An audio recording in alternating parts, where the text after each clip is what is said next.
just another minute, guys. I gotta refill my water bottle.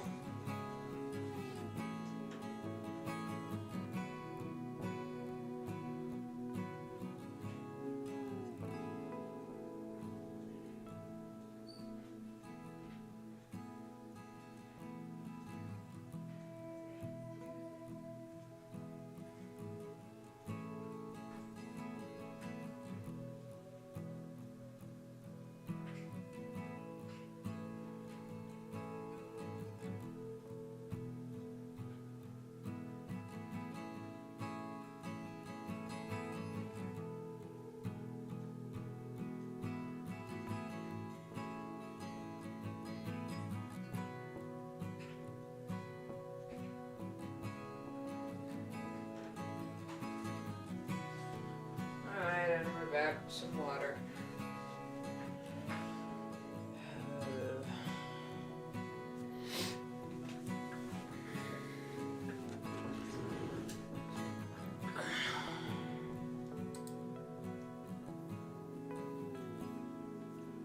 This, that, and the other thing. There we go. I apologize for my, what's the word? Lack of enthusiasm, I guess. I'm super tired. I mean, technically I could make a no mic stream. That wouldn't be completely outlandish, but I'm not so tired that I need to go back to bed. I'm just tired enough to where I'm not gonna put on a show for y'all. Is my mic on? Alright.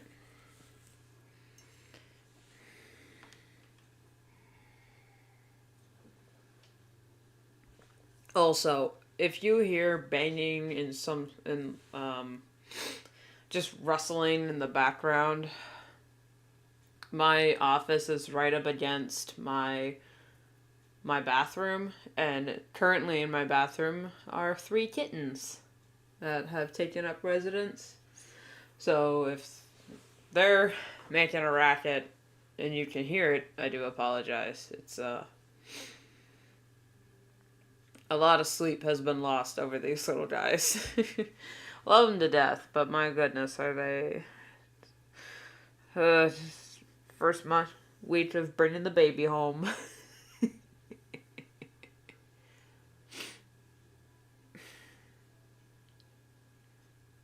Usually I have more to yap about, but again, enough chit-chat. Let's get this matzah.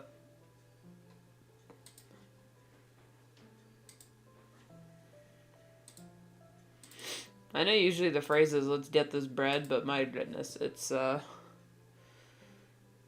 Passover, so no bread.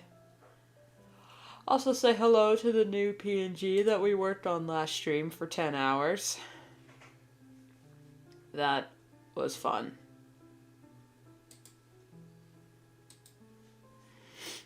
Alright, let's get going.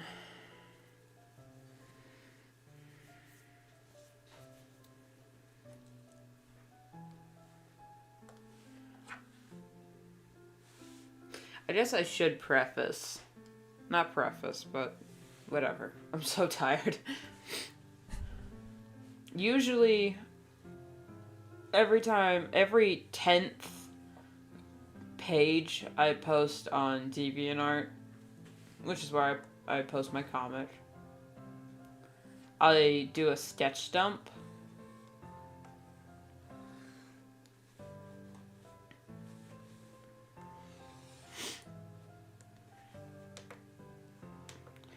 But, given the way this week has been, I decided to forego this, the sketch dump this time, as it is, I don't have anything, no ideas to draw for it, and sketch dumps, in theory they're simple, but in practice they're quite complicated because you gotta like sketch live on stream, and I hate sketching live, so there's that.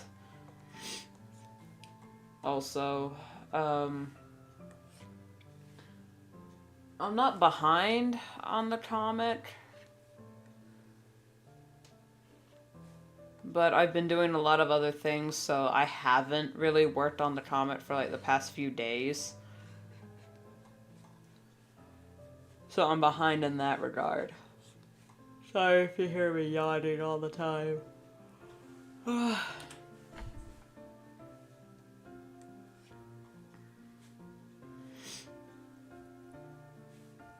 So how was your guys' weekend?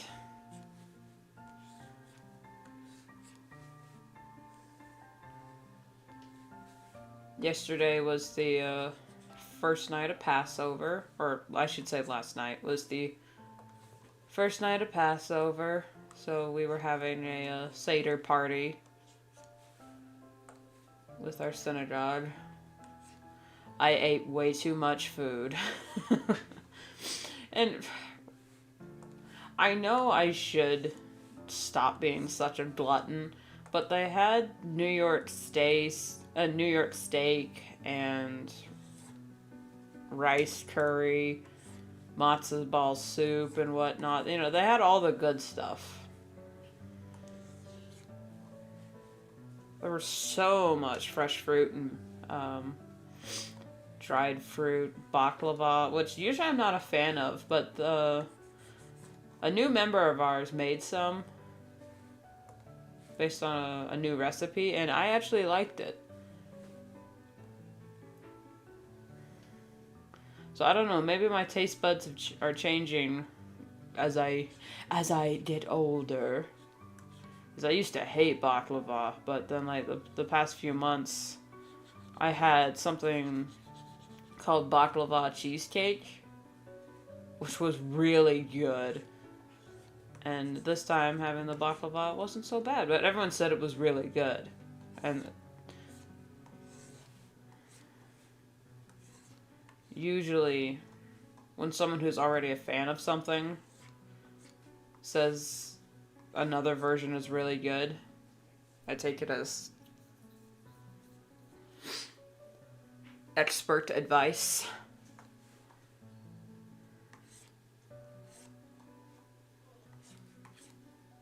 I mean, we could talk about in fandom news. Fandom news, the new trailer for Transformers 1 came out. Some people are excited for it, others are really confused about it. So I don't know. I've been with the Transformers fandom for so long. If whatever version they come up with, really, I'm gonna be fine with, because it can't be any weirder than the Unicron trilogy that came out. God, I don't know how many years ago, but it was it was a trilogy of anime that Japan put together. They did a really good job. I say retrospectively, but I only say that because I only watched Armada. I tried to watch Transformers Energon, and I got through maybe 3 episodes of Transformers Cybertron, and I couldn't do it. Transformers Energon was so bad, but I muscled through it because I thought it was a direct sequel to Armada, which it kind of was. We had some characters come back for cameos, but all of it was just so stupid. I refuse to watch Beast Machines, so before anyone asks, I love Beast Wars. I took one look at Beast Machines and decided, no, can't do it. That was awful. I don't care how good the writing is, even if it is good. I don't care. Those designs are absolutely dog shit. So that one, Dwayne Johnson meme. It's the biggest piece of dog shit I have ever seen. And I stand by it.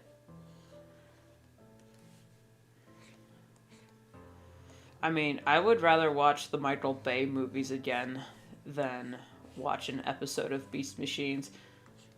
But here's the thing. I'm kind of scared to actually watch Beast Machines because what if it's good? And I just have to stomach the dog shit animation, because that era of 3D animation was just terrible. And the Beast Wars 3D animation wasn't even that good for the time. So, I mean, I can forgive Beast Wars animation because at least the designs were cute. Like, some people said the animation for Transformers Animated was dog shit. I'm just, okay, excuse you? This is adorable.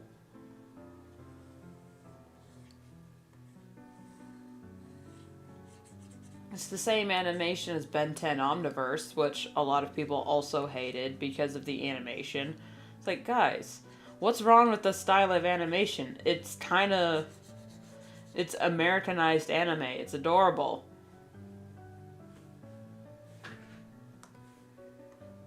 I say anime in the loosest of quotations.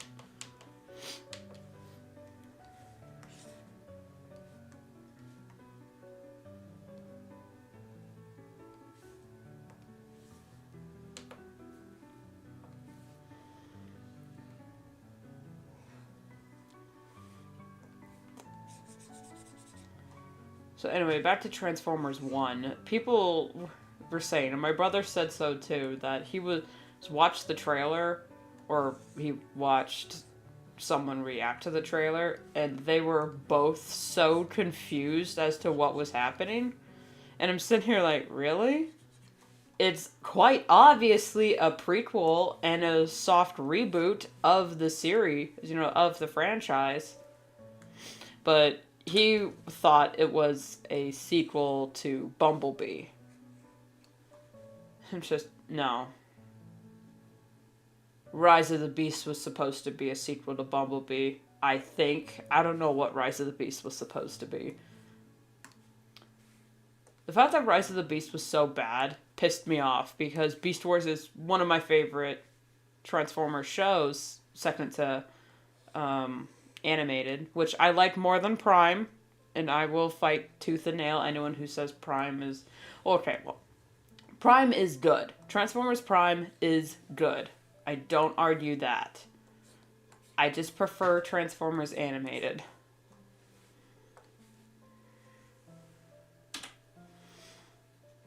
I'm gonna have to center him a little bit more. I'm gonna draw this ear, and then I'll center him. Recenter him. Oh, and here's Blade. We're talking about Transformers because I'm getting Transformers Brain Rot, and the new trailer dropped for Transformers 1, which I'm absolutely stoked for. But some people are saying, oh, this isn't Transformers. Oh, this isn't really comedy because it's supposed to be a comedy. I was laughing the whole time. I don't know what anyone else is talking about.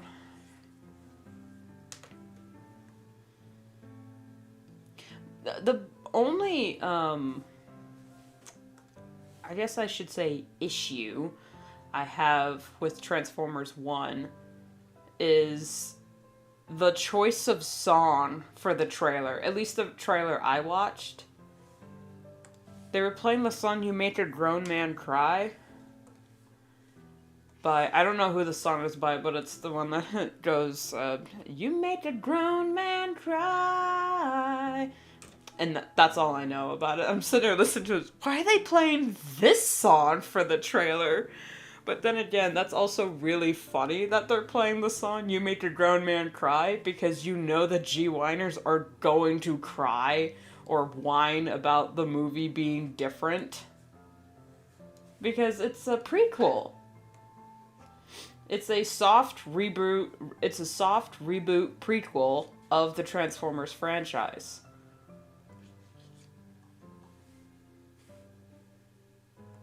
And I will admit, at first, when I heard that Chris Hemsworth was going to be voicing Optimus, I did roll my eyes. Because I was just, oh, great. A celebrity actor, you know, is going to be playing. And at least it wasn't Chris Evans. If it was Chris Evans, then I would really have an issue with it. Nothing against Chris Evans, but they already cast him as young Buzz Lightyear, and he wasn't terrible. It's just that the Lightyear movie was terrible. And I stand by it.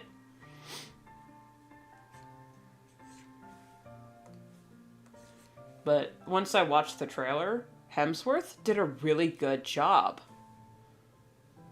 Never been a big Transformers fan, though I enjoyed the Bumblebee movie was really good. Now, some old fans were a little mad at it for being, you know, family-friendly and cute. But that's the whole point of Transformers, to be family-friendly, cute, and goofy.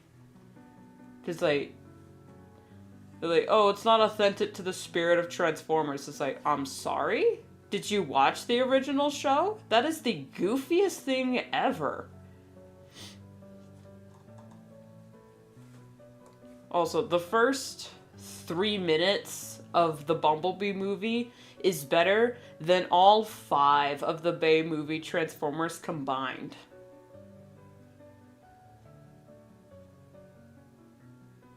Was it 5?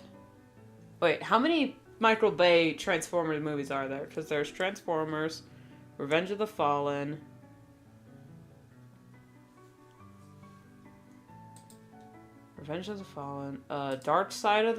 Dark of the Moon, Extinction, Last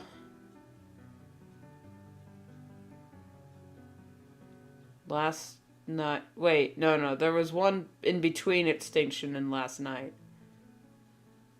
I could have sworn there were 5.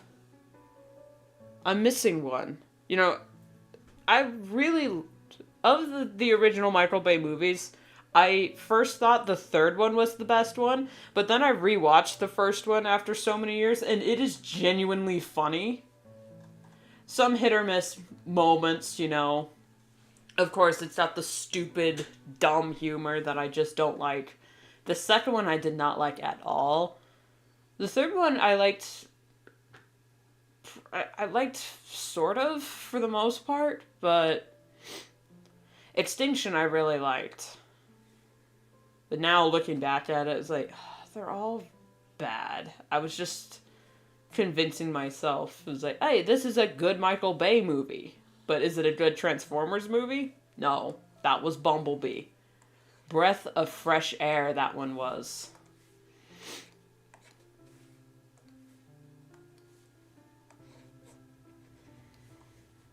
Anyway, I've been a huge Transformers fan. You know, as much as I shit on the Michael Bay movies, I do have to thank them, because that's what introduced me to Transformers. Was the first Michael Bay movie.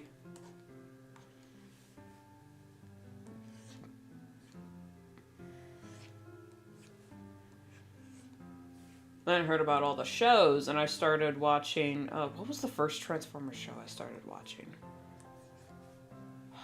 I think it was either Animated or Armada. Like, I heard about Animated, but... No, it was Armada, or something like that. I think was a good one for me. Yeah, Dark Side of the Moon was good. It was less cringe of the series, but the first one, after rewatching it, was really funny.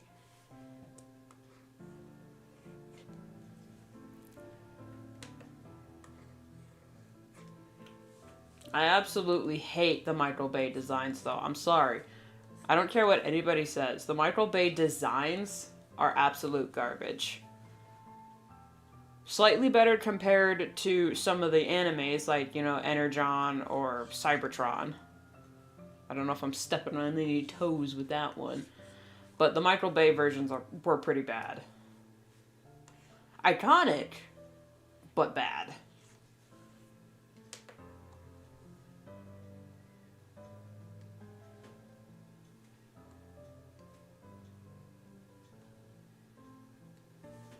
The Bumblebee designs, though, the first 3 minutes where it actually shows the war on Cybertron and, what was his name before Bumblebee? Well, he became what would be Bumblebee. Those were really good designs. Oh my god. Beautiful. Everything, down to the last minute details. It was perfect.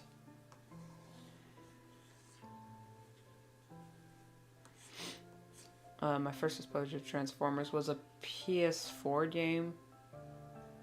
It was so obscure to barely find any videos on it. I don't play video games, so, I know there are a lot of Transformers video games. Like, there was a War for Cybertron video game that was pretty good. I prefer the Netflix version for War for Cybertron. That one was really good. Rise of the Allspark is something, or something like that. Yeah, I'm not versed in Transformers video game or comic lore. Now, I say I'm a huge fan of Transformers, but I say that with the admission that I don't read the comics and I don't play the video games. Now, I would love to read the comics. Don't get me wrong. The IDW comics are amazing. I want to read More Than Meets the Eye so badly because we get Good Guy Megatron, who does poetry. Come on. How could I say no to that? As a Megatron girly, how could I say no to that? But I can't find a good website that doesn't have a million ads or a virus risk to my computer to read the comics. And if I go through the library to alright, let's get these comics, I'd have to wait months for them to get to me, and then hope I read the wiki of getting them all in the right chronological order. Because that's one reason why I don't like comics. Conventional comics. Not all of them have a chronological order, and the ones that do, you gotta wonder, what AU, or what alternate reality am I reading? Because, Marvel comics have so many different versions of themselves that it's just so hard to keep up. That's why I just read the wiki. I just read the wiki. How you doing? I'm tired. We weren't out late partying last night, but last night was the first night of Passover, so we ate a lot. Big feast. I almost got sick.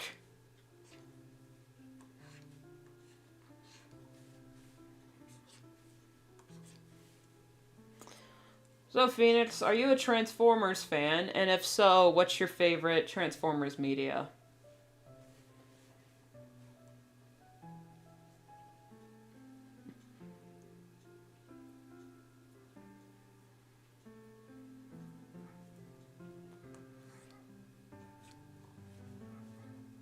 So I was saying earlier, I like Transformers Prime, but Transformers Animated, I think, is just the better show in general. I know. Hot tea. Because everyone says Transformers Prime is the best show ever. And I'm just, okay, it is good. Not denying that. But when it comes to entertainment value, I prefer animated. 1, 2, 3, 4, 5. I keep... 1, 2, 3, 4, 5. Funny you asked, and since we talked about it last stream, I watched the entirety of Transformers Prime this week. Did you watch just Transformers Prime, or did you also watch Beast Hunters and Predacons Rising?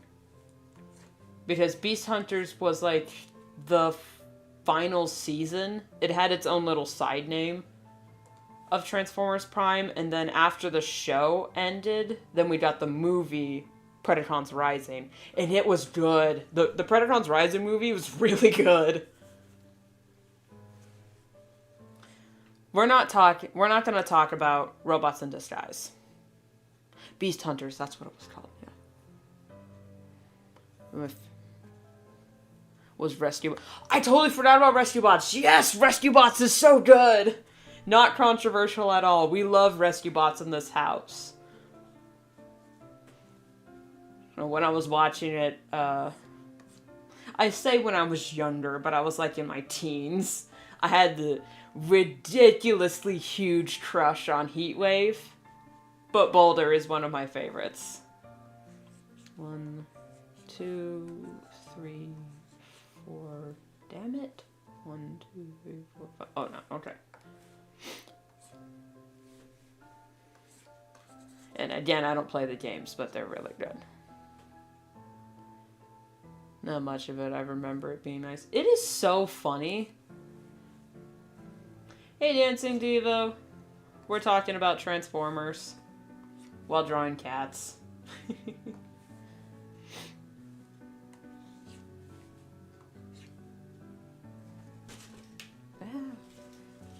Knocked that all over. I'll put it on my watch list then. It is... I will warn you, it is a, air quote, children's show, but I think it's more... I would call it more of a family show, because if you're watching it with kids, you as an adult will also enjoy it, because it throws in some jokes that just go over children's heads.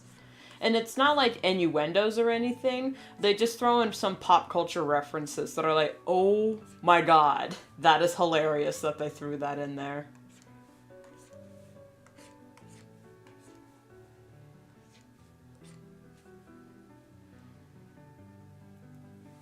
Yeah, and I'm of the opinion, as long as you're entertained by it, it doesn't matter who the demographic is.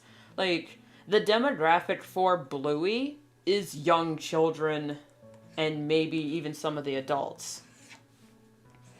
But Bluey is so entertaining for all ages because it's so intelligently written. I'm also a huge brownie, so I'm no stranger to watching shows for children.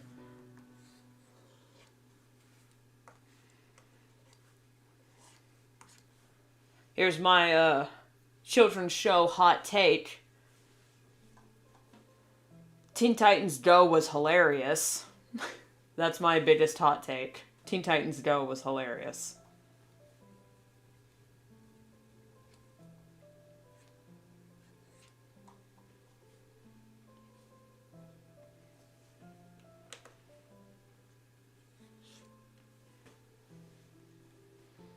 I did too after finishing Predacons Rising. I love the different spin on the story, not being the chosen one. I mean, no name pretty much. I absolutely love TFA for doing that. And also, bit of trivia, David Kaye is voicing Optimus Prime in animated, David Kaye also voiced Megatron in Beast Wars, and for a lot of the anime, he voices Megatron in those. So it was really funny him getting to play Optimus and using his semi-regular voice. Also, I love the filter they put on the Transformers' voices. They actually sound like they're speaking through a voice box. But they don't sound like they're talking out of a tin can. They're still robotic. But they got that little filter on their voice, and it's so cute. Oh yeah, they make a joke in the show later that Bumblebee can't stop talking, to the point where he and Prowl, one of the best characters ever, make a bet that he can't go a day without talking. And he fails spectacularly.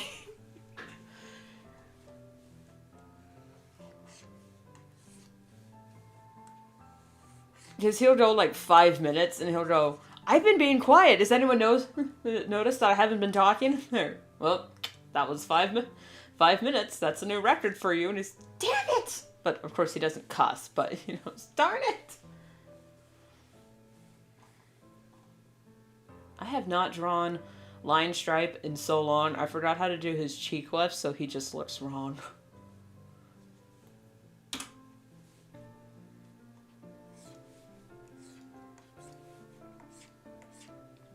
Yeah, scrap, that's what they say.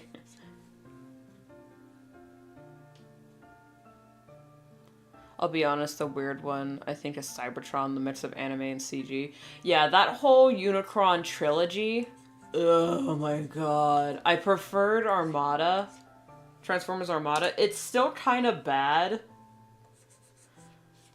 Especially since, but I can forgive Armada, especially when you realize that the studio was rushing the English dub production, so much so that they were not correcting translational errors in regional names.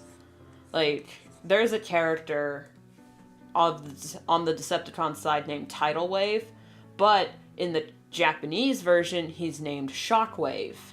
So there are some times when he's called Shockwave, sometimes he's called Tidal Wave, and you can tell that was the episode they rushed. Yes?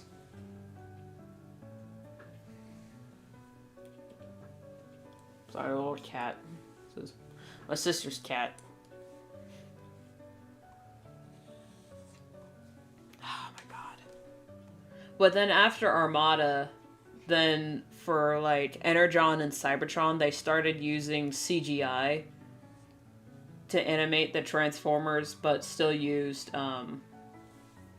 their typical anime style for all the people and backgrounds. So it was really jarring. Especially since the CG wasn't even that good. I'm sorry. The CG was not good.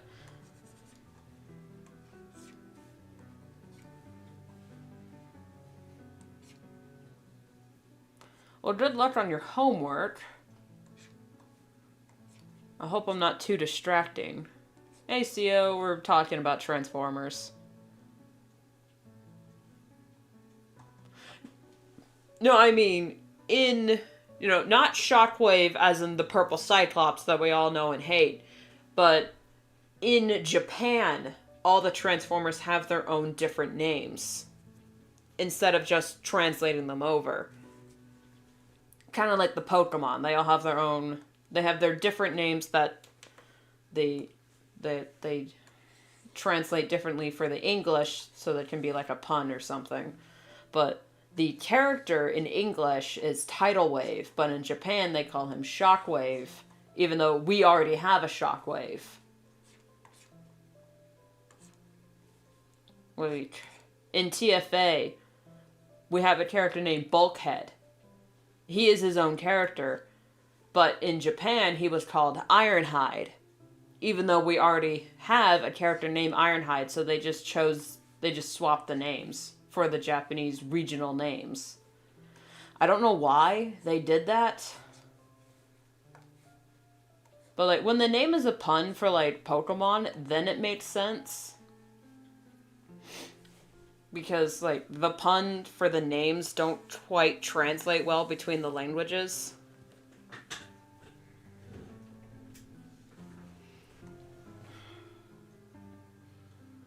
Okay, I can't tell if his eyes are too small or if his head is too... his eyes are too small. Weirdest of the Transformers trivia I know is Angry Birds. Transform. I think I know that one. That was just silly.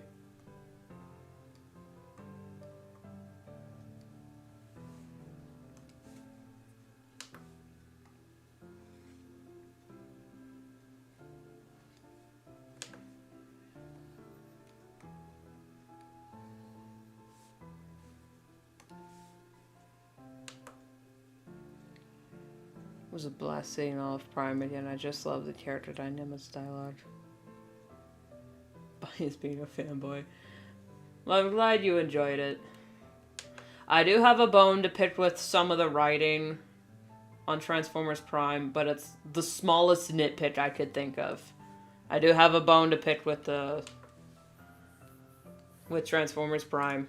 Okay, so spoilers for anyone who hasn't seen Transformers Prime, but at the end of season 2, season 1, I don't remember what season it was, but Optimus Prime is in critical condition, and he is dying at this point, and Smokescreen is the only one who went back and tried to save Optimus, so he's trying to nurse him back to health, but he is still slowly dying.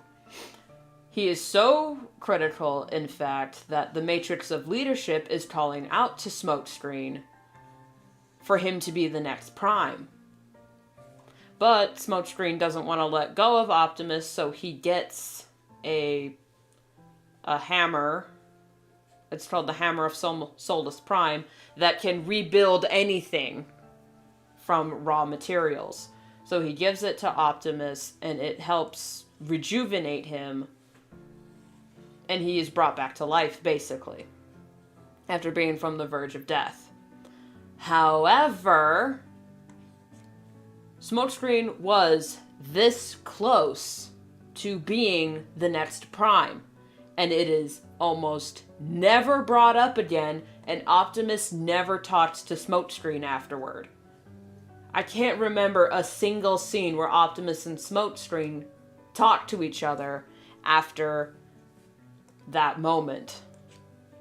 Yeah, beginning of season 3.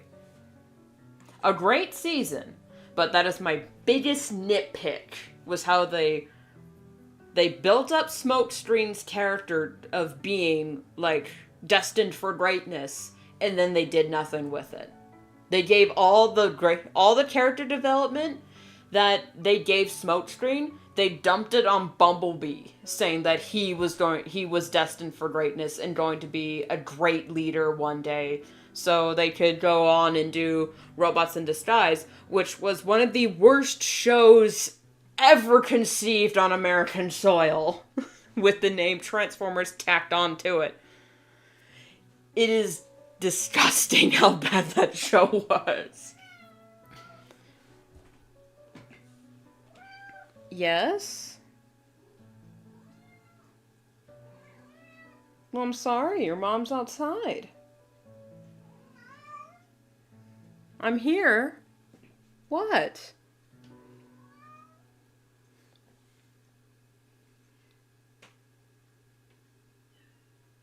Oh, if you hear kittens in the background, they're we brought over the kittens our stray cat had, and they're living in my bathrooms. And the little one still misses her mom. It's only been a few days, so she's, allowed to cry. So yeah, if you hear that, that's... I know, I have not been reading chat, alright? Actually, talking about Hazbin Hotel, Hell of a Boss, both great shows. I have a bit of nitpicks with some of the writing, but, as a writer, I'm allowed to do that. Love the design of Smokescreen. Used to love his design when I was younger. Yeah, now that you mention, you're right. They never have a moment between Smokescreen and Optimus. Only mention it one time. Yeah, he said it one time under his breath. Was that Hawk? No, that was not Hawk. That was my sister's cat, Umaboshi. And sometimes she gets a little, clingy. Like all cats do. Yeah, it's my biggest nitpick with the writing of Transformers Prime. They built up Smokescreen to be this, like, the next Prime. They literally said that in the trailer for the season, a new Prime shall rise. And I guess they chickened out, because we almost got Smoke Prime, or Smokemus Prime, whatever his name would have been. We almost had that. But they robbed us. Only a little bit salty about it. Because I really liked Smokescreen. He was a great character, a great addition. You know, he was young, he was rebellious. He did what he thought was right. Consequences be damned.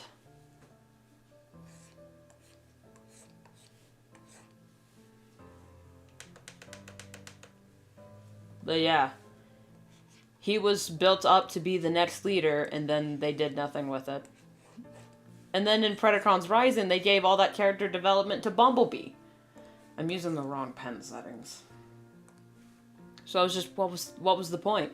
And then Smokescreen didn't even do anything in the movie. The only thing he did was question, who put you in charge, whenever Bumblebee said anything.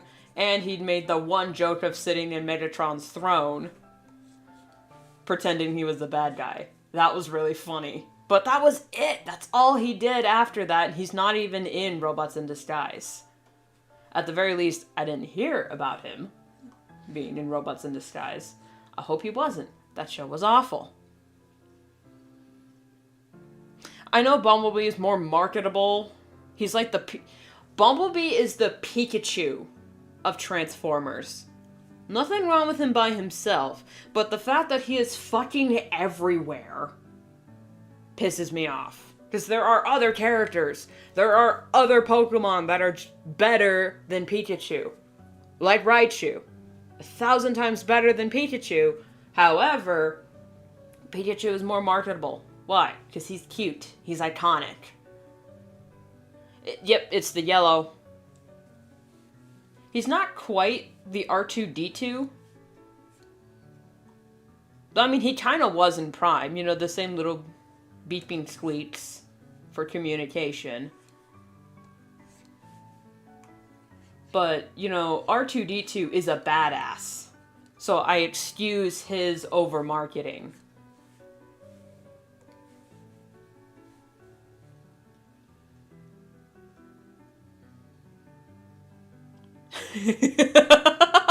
Sia, you are absolutely right. Optimus Prime is totally Captain America, and I really do see the Bumblebee Spider-Man thing.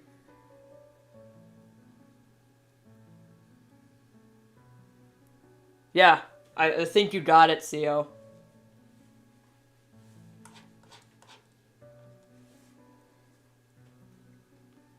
And then they'll say Bumblebee and then Optimus Prime. Yeah. Or they'll say Voltron.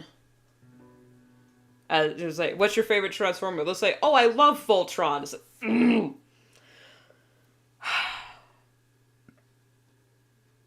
Voltron is not a Transformer.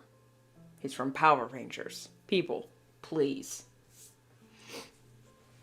If you're gonna be wrong, at least be...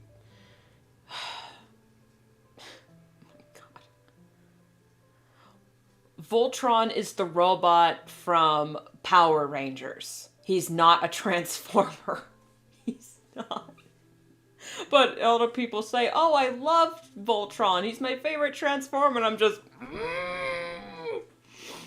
seething.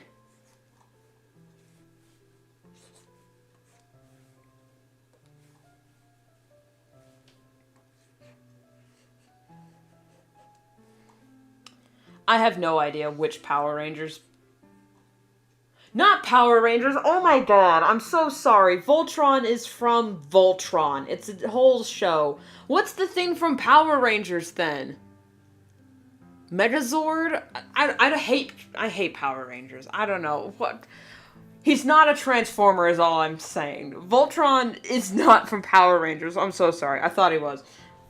I only watched one Voltron show, and that was Legendary Defender, and that one was okay. Man, I just had an idiot moment. Yeah, Megazord was from Power Rangers. It's kind of the same thing. Megazord and Voltron are kind of the same, if you ask me.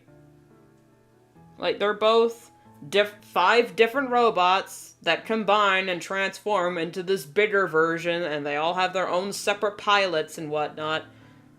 Yeah. Yeah, same concept.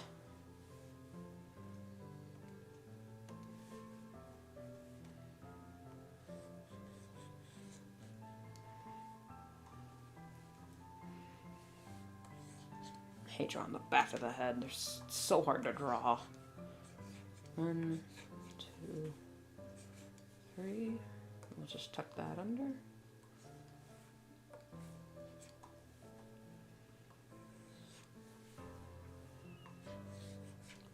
If I have to choose a favorite robot, though, that would most definitely be the Iron Giant. Best robot in cinema.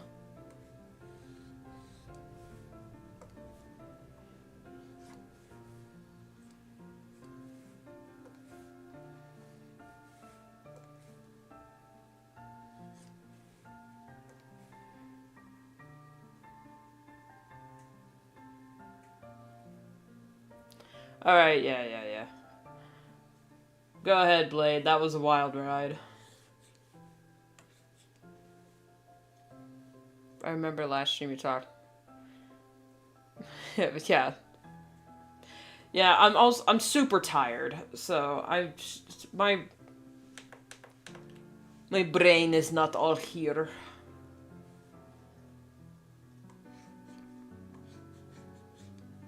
My upper cognitive functions are shutting down. And I have coffee. So that's not the issue.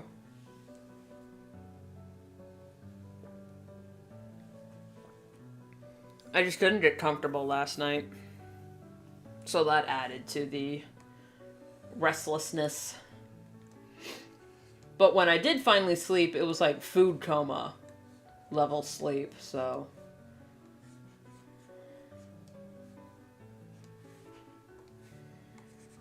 It was fun. It was a good party. I'd say a successful Seder. A few difficulties starting up because we really couldn't find... because my rabbi wrote like a whole speech about his translation of the story of Exodus, but then he couldn't find his papers. He left his laptop at his house because we were renting out a Best Western for the Seder meal, and we were just like, oh my god.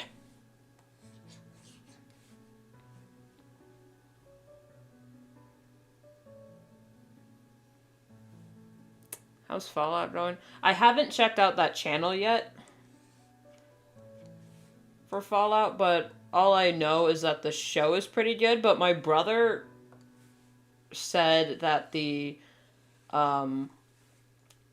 show was fine, but he said the story and writing was lackluster. Because he said that they built all these Fallout shelters, and then the company, in order to sell the Fallout shelters, blew up, nuked the planet in order to boost business. And I'm sitting here like, yeah, that was the original plot of the game, wasn't it? So he's saying that the story was kind of stupid. I'm just like, yeah, it's an insurance company screwing over their interests to boost sales. They've done that before. It's not that surprising how much the government would cause a problem to solve the problem. So we had a little disagreement on that one.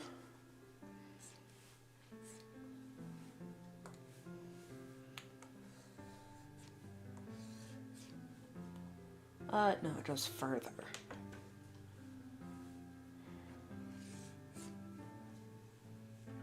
Well, that was bad. Hold up. Better.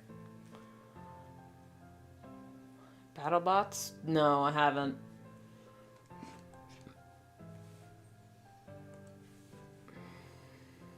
Who bombed the world, even though the show tells us the company intended to nuke it.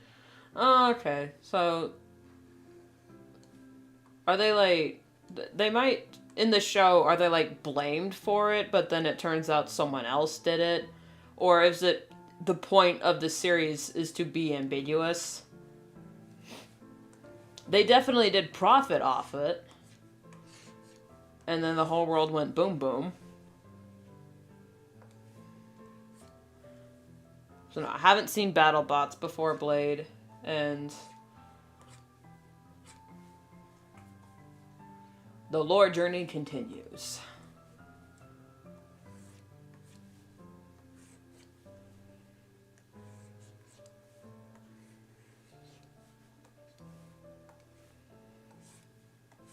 Honestly, I've been working really hard on the script for this next video.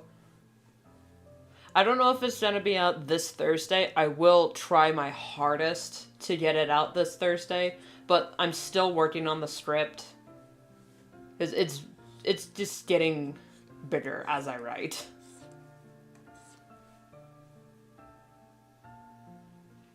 The company did it was done in secret. Everyone blamed it on Okay. See, I know nothing about Fallout. Except maybe some of the fan songs. And I did watch two best friends play Fallout, and it was really funny. I did watch a few game theory videos on it.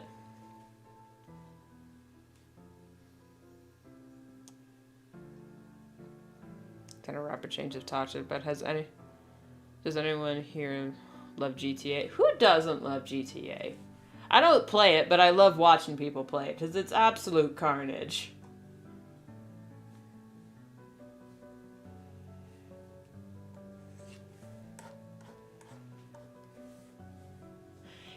Oh, his is different.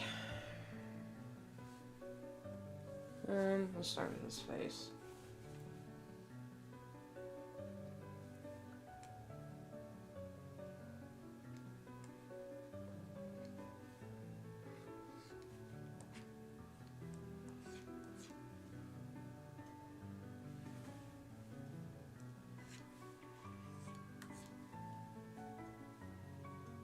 Oh yeah, I know the appeal of Grand Theft Auto. I just don't play video games. Just a personal thing.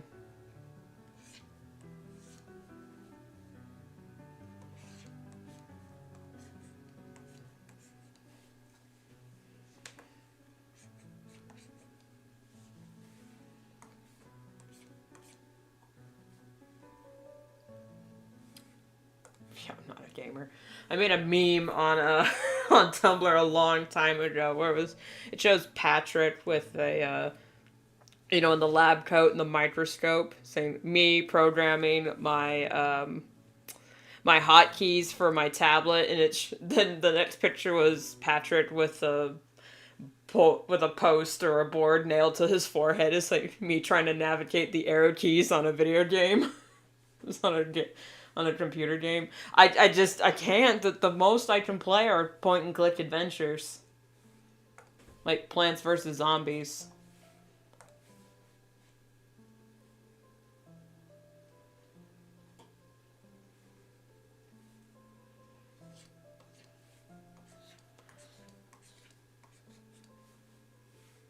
Half of the times I die playing FNAF Ultimate Custom Night is because I hit the wrong damn button. Or I forgot to wind the music box. Either way. Or I forgot to check Funtime Foxy.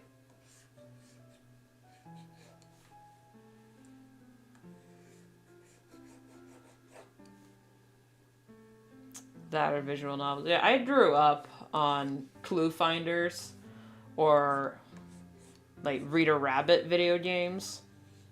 Not video games, computer games. I grew up on a lot of computer games. Like Math Blaster or Treasure Math Storm, if anyone remembers those games. The most video game, air quote-esque computer game I ever played was Command and Conquer Red Alert, the Allied disc. But I play the multiplayer against the computer, because I just like building bases. And then, I always play the Russians. I mean, come on. I love having mammoth tanks and Tesla coils. Oh, that's the wrong expression.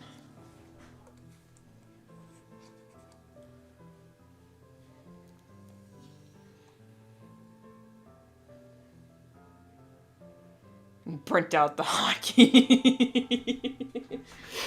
I did. I took a picture of it on my phone and had it propped up next to my keyboard. And I'm like, alright, which one was it? Granted, the way the Ultimate Custom Night hotkeys are set up, they are pretty easy to remember. And then there comes a point where it's just muscle memory.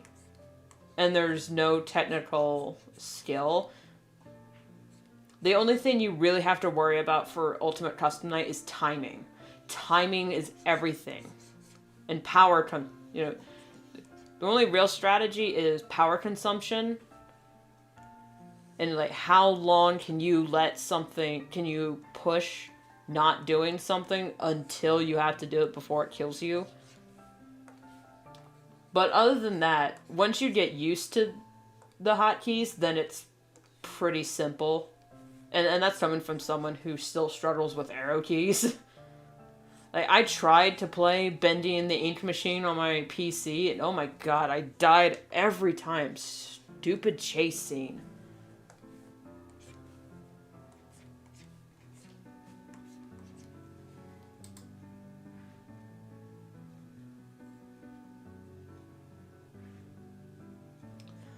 Did it? It did. God dang it.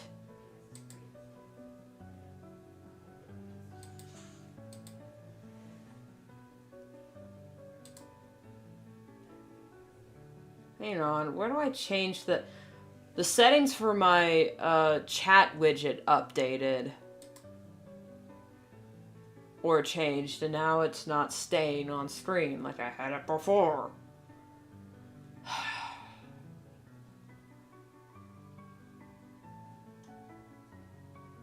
Technical difficulties, please stand by.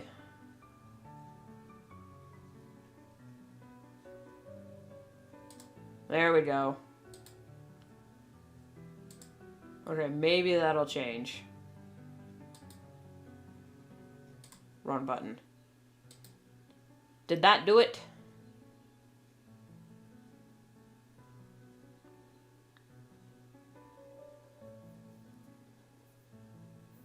I was worried about forgetting Funtime Foxy. Exactly, he's one of my favorite animatronics, and I kept forgetting about the stupid guy. Not still Anyway, well, we're just gonna have to deal with chat disappearing. God dang it.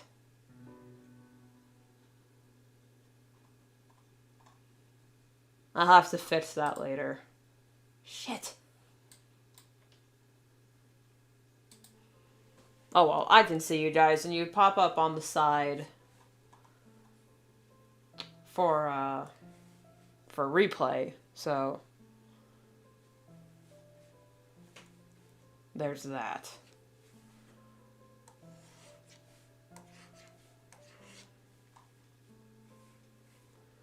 I'm gonna let, there we go.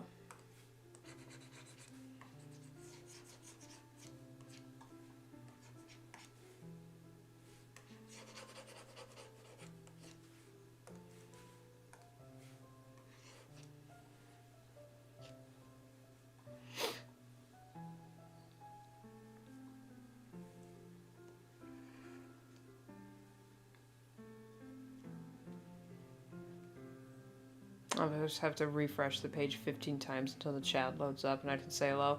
My goodness. That is just irritating.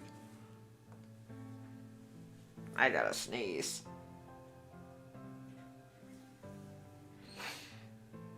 No, I don't.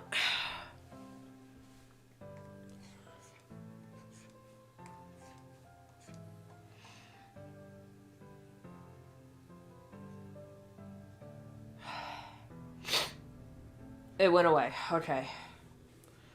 Actually, YouTube hardly screws me over. It's mostly, I'm using Streamlabs. And I guess what made it forcefully update is I tried to connect it to Twitch. But, oh god.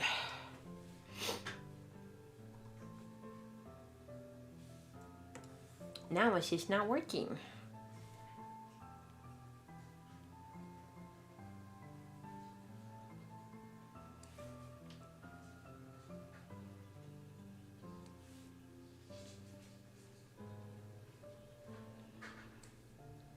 Yeah, the bad connection blues. I feel ya.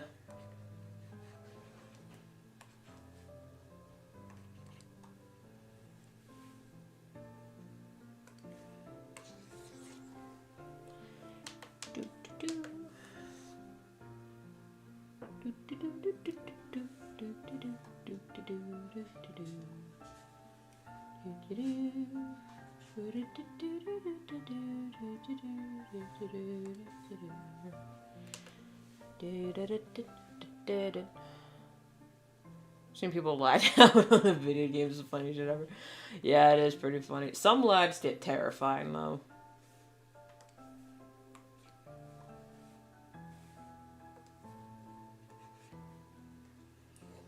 Have you seen the compilation of like Red Dead Redemption lags? They're so funny.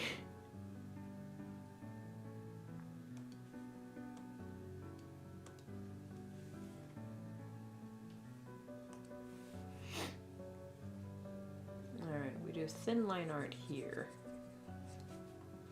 Because they're in the background. Complain about the opponent's Wi-Fi. I always think of that clip from Markiplier's Hand Simulator where he's just going frames, frames, frames, frames, frames. Oh, it's hilarious.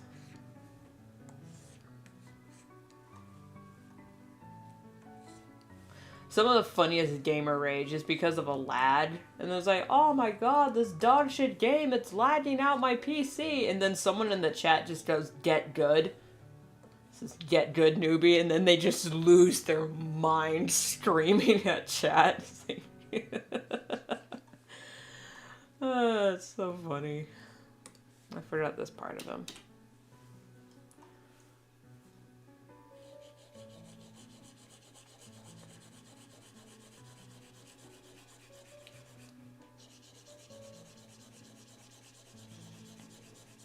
That's why I'm deathly scared of streaming playing video games at all, because I am so bad at it, and I'm afraid half the chat's just gonna be some asshole going, get good, noob. I'm just, will you lay off, okay? It's just Plants vs. Zombies. It's not supposed to be this stressful. I'm stressed out enough on the night levels with the damn pool in my backyard. I don't need your help. I would legit start crying. Please be nice to me. I will start crying.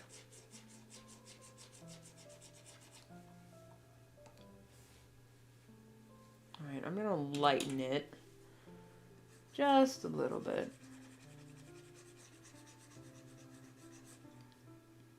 No one, right? You're trash. Yeah. Or, like, one time I had to explain to someone in the chat what a joke was, because when I was playing, I have live streamed playing games on the channel twice, and that was with Plants vs. Zombies and FNAF Ultimate Custom Night. Both I am terrible at. Well, not really terrible at Plants vs. Zombies. I beat the game twice, so I can't be that bad.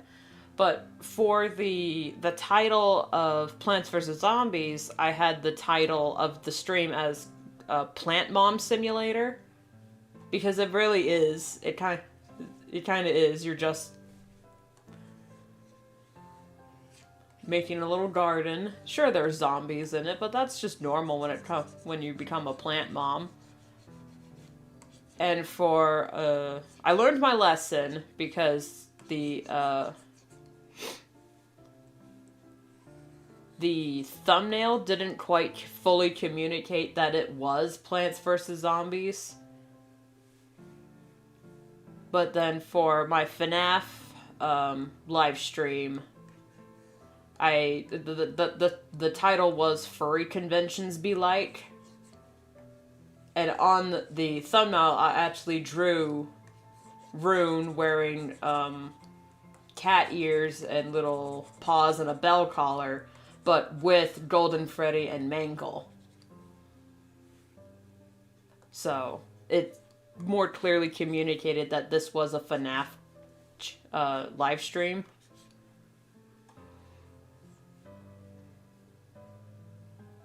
You might like Fallout Shelter. It's a mobile building point-and-click game. Okay. As long as it's free, I might check it out, because this is I am a broke bitch.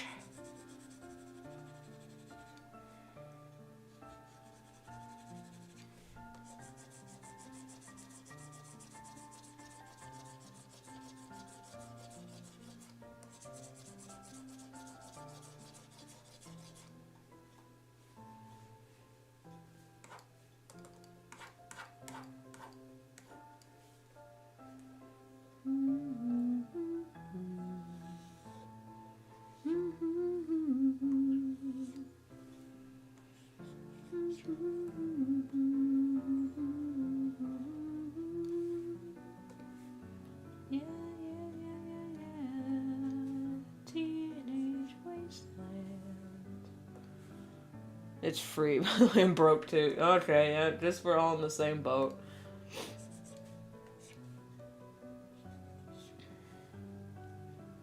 Another thing came to my mind today. Does anyone remember Mixels? I never heard of that in my life. What is that? You have a gaming channel? No, not a gaming channel, but I do have 2 gaming live streams on this channel. So if you look at my live tab, scroll way down, you could probably find it, Diva.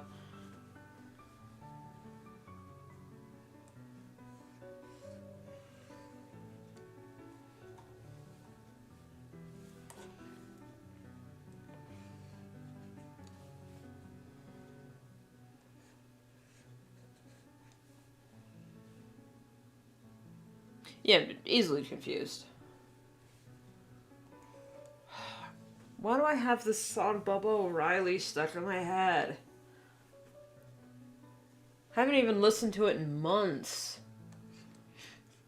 Granted, it's catchy, but why is it stuck in my head?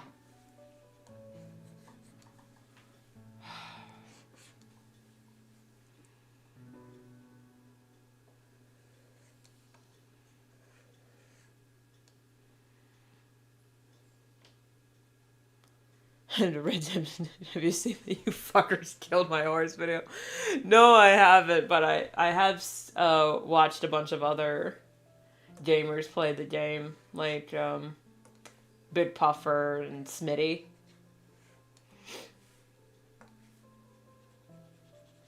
I like watching Big Puffer.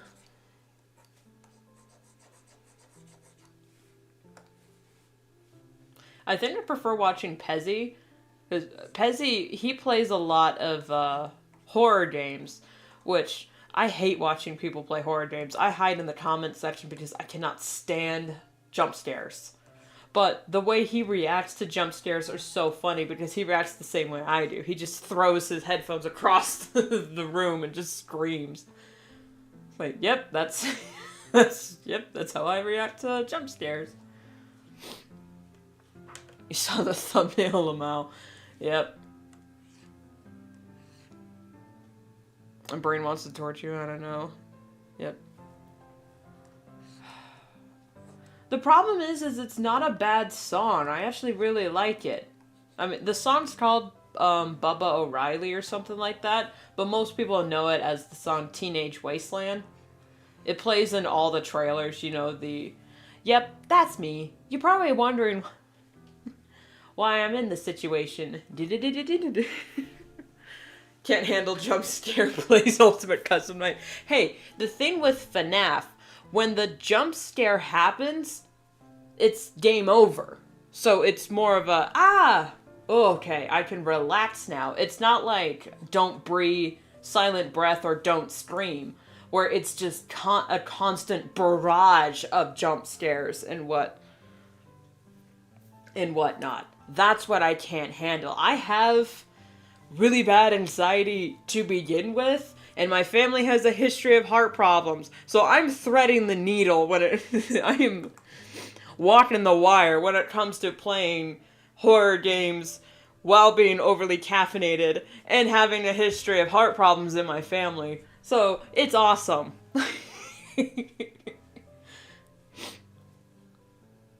Stop being a horror. Yeah, ever since Security Breach, FNAF stopped being about horror.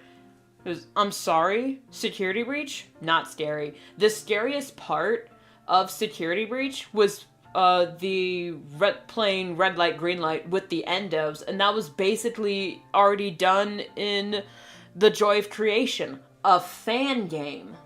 Like, the fan games are still terrifying.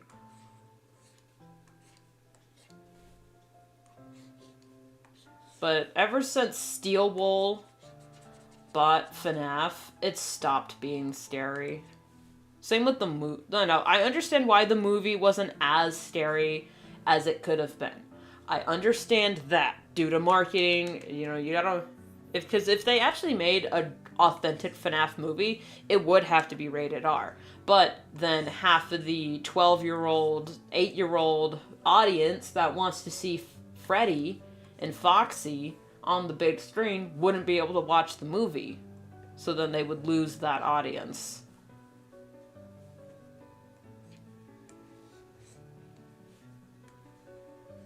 So for the movie, I understand that.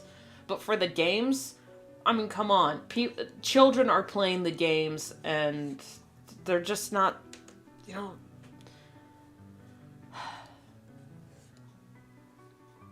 They're holding you back, man. You gotta let them go.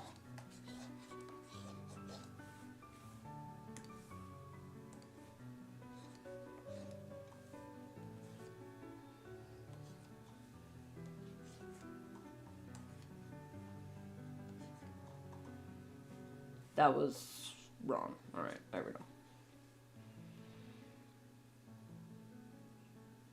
Oh, so you also have a history of heart problems in your family. Yeah.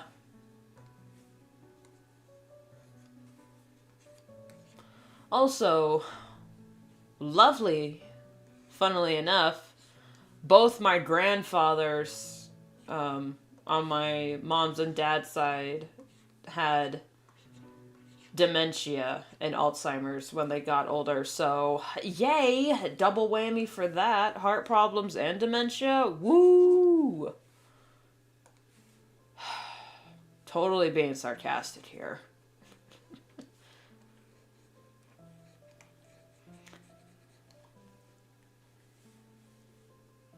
Better get prepared. You know... It'll be a miracle if I even get old enough to suffer from dementia or heart problems and whatnot. So I'm just gonna live life loud when I can, and then just die at 60, you know?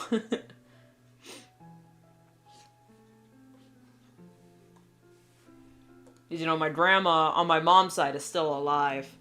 So whenever she deals with, you know, having to get out of the chair, you know, and live, she still lives by herself, and she's like 90. So that's very impressive on her part, because, you know, she stayed active, she stayed healthy, she walked every day, and she still sometimes goes for walks at 90, 93 or something. Very impressive. But then she's just sitting there in the chair, and she looks at me and just says, "Don't ever get old." That's my advice as to the young people. Don't ever get old. And I say, "Yep, great. Got it. Die young."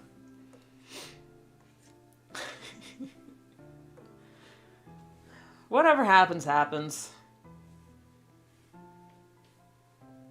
If we get past 55, he'll be older than my grandfather who shared my name with. Living long and suffering with health problems. That's why I hate when they say, "Oh, if you do all these things, you'll live longer." And I'm just, who wants that? You'll just be old longer. You won't be young longer. You'll just be old and alive longer, just waiting to die. But guess what? Your body's built like a horse, so you're not gonna just die of natural causes. So what's left? Be a crazy old person? I guess that's why you see some old people going like bungee jumping or something like that. It's just, oh, they still got the young spirits. No, they're trying to kill themselves. That's what it is. They've got nothing left to lose.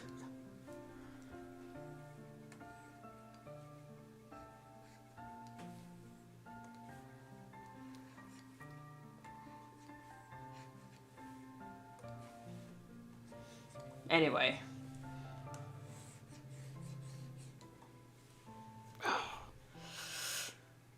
Ow. My chest. My chest isn't hurting, it's just uncomfortable. So I don't know what that is.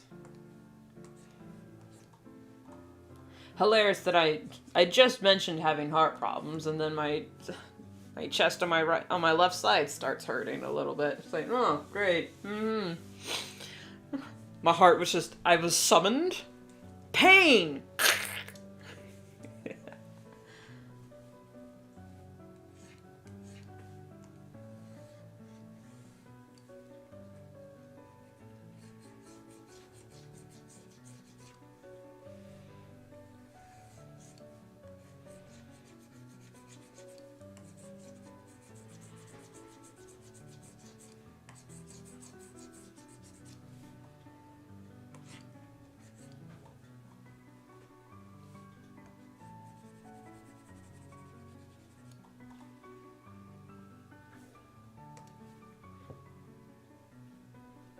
On a happier note, I'm actually not I'm what's the word I'm looking for? I like how this page is turning out. Line work wise anyway. Now, okay, I say that, then I get to her face. Now, I was trying a new angle with her expression, so the nose kind of went awry. So we'll try to fix it here.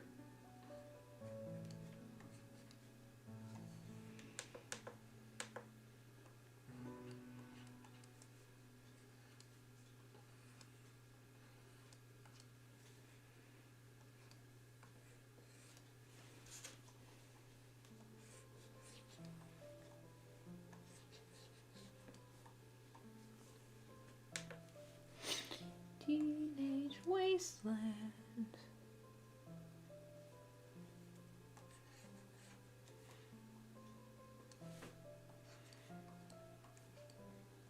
Not here in the fields.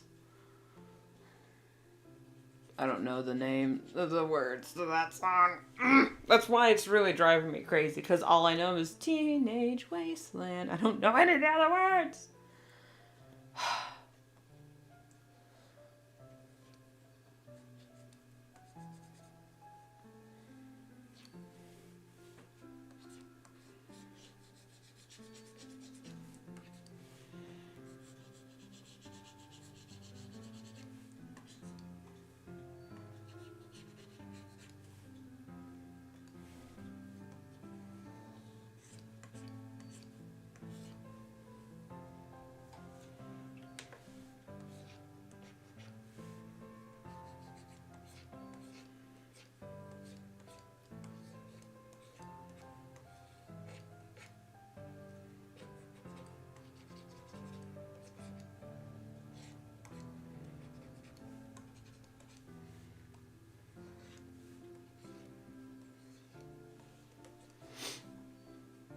Okay, I think that... Oh, okay, no. The cheek wefts on this side are a little off, but other than that, I think that's as good as I'm gonna get it.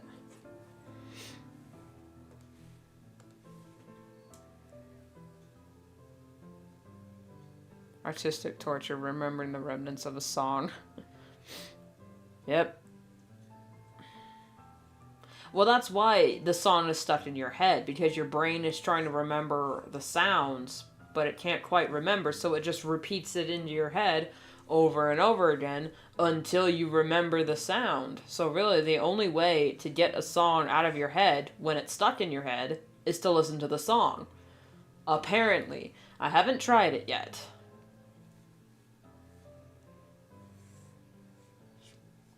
God.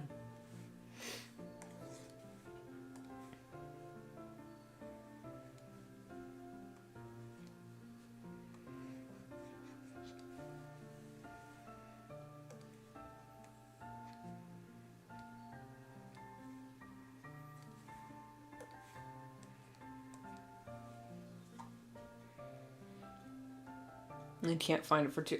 Oh my god, that's happened to me so many times. Like, I overhear a song in, like, a trailer or a commercial. Heaven forbid an infomercial, because you have to remember what the product was and what year that infomercial came out. So you're just listening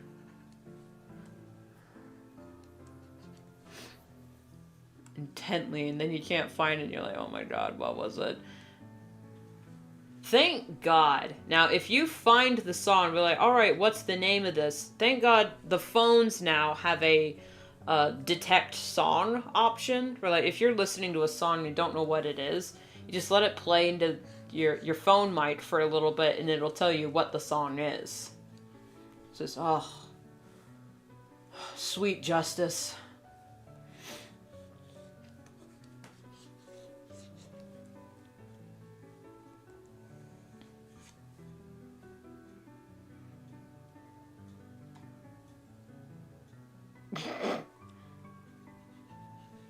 Hey, y'all are lucky. Y'all ain't streaming, so you can go listen to whatever song is stuck in your head to try and get it out.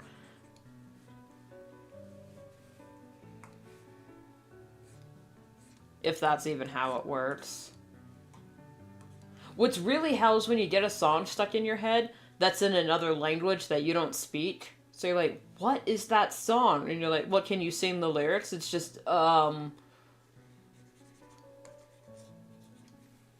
I don't know, because then, especially if you don't know what the language that song was in either, then you're really cooked.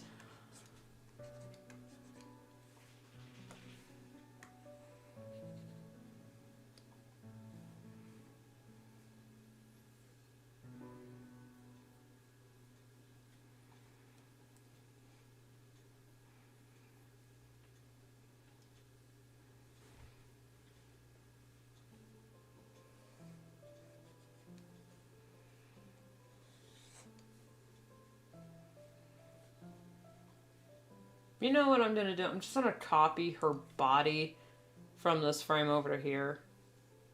Just there, she doesn't really change her pose. That's the wrong select tool. I had a song stuck on my head for years, and I had no idea what the fucking song was called, and I couldn't find it because I saw it on like a TikTok once years ago, and I was like, I thought I saved it, but apparently I didn't. So I was just, what song was it? What language was it? I know it was a Slavic sounding language, but I didn't know what it was. Was it Russian? What was it? Finally found it. It was a Ukrainian song. I don't remember what the song was called, but it was about sewing. Or like working in the field. But the remix I heard of it was like the EDM remix. I'm just,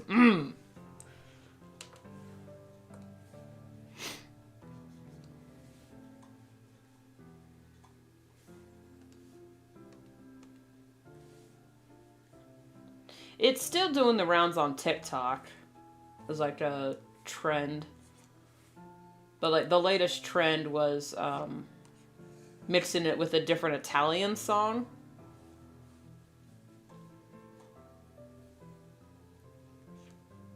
I couldn't hope to sing it. I don't speak Ukrainian.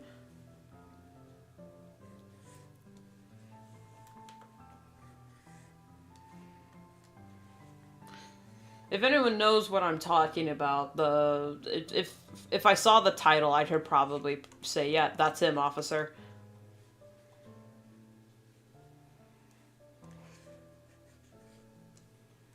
I mean, the song doesn't sound like it's about, sowing in the grain in the field, but that's what the song is about.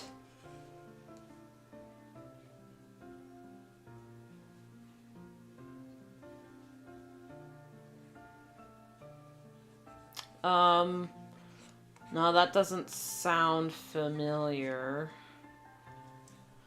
Damn it. It was so long ago when I found it again, so I couldn't hope to tell you what the title was.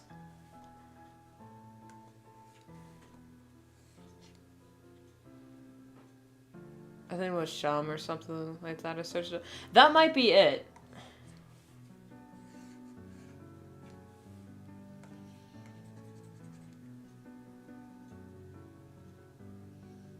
Oh.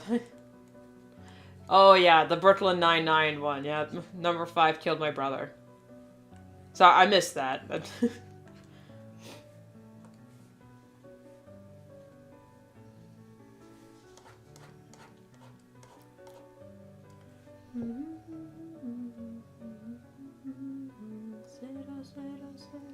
Ah, what was it?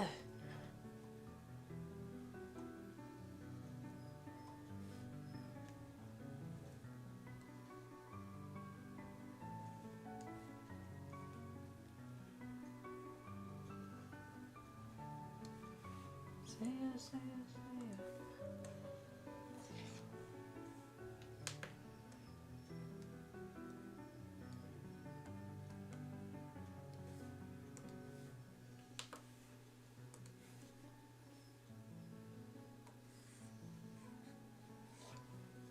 Man, what was I thinking for the sketch? Those aren't his cheek lefts or face shape at all.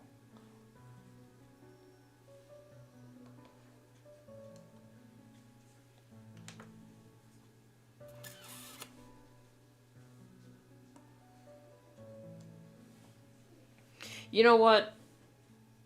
I'm gonna look it up on my phone because then this is genuinely driving me crazy. What is that song called?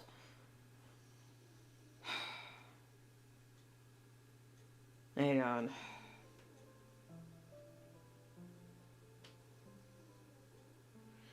Okay, Ukraine is spelt with a K.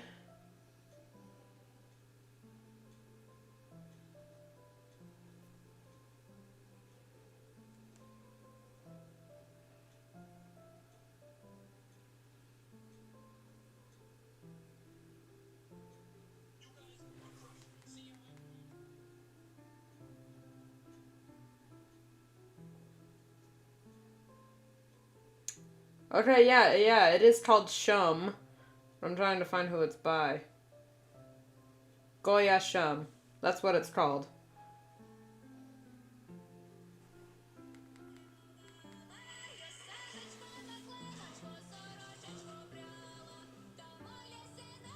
That's what it's called. I found it! If you just type up Ukraine song TikTok, it's the first one that pops up. There you go.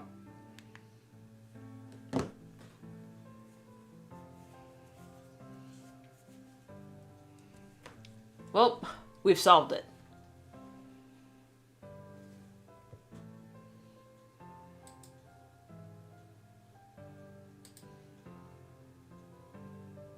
That's stuck in my head.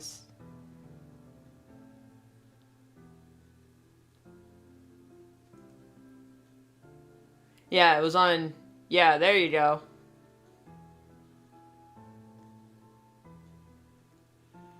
There's one song I have stuck in my head now. Rattlesnake said, I wish I had hands where I could hug you like a man. Jack said, you don't understand. The lyrics aren't familiar to me, Blade, so I'm sorry I can't help you in that with that one. But if you Google the lyrics, I think it'll pop up somewhere. 1,000 lives. Yeah, I don't recognize that one. Alright, we're going to...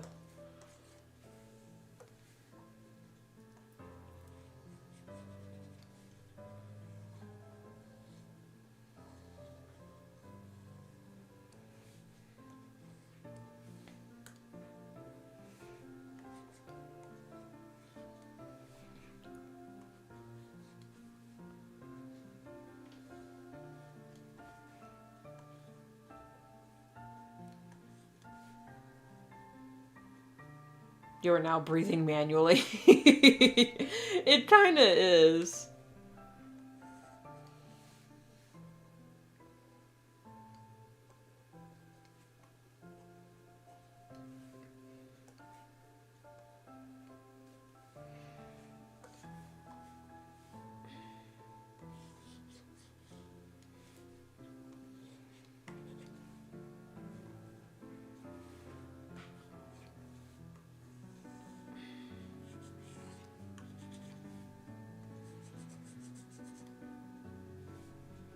I'm conscious about my breathing.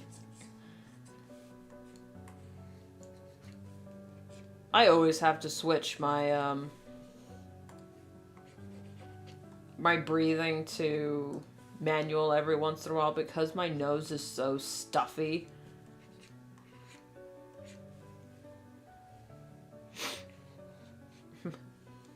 Breathe or die.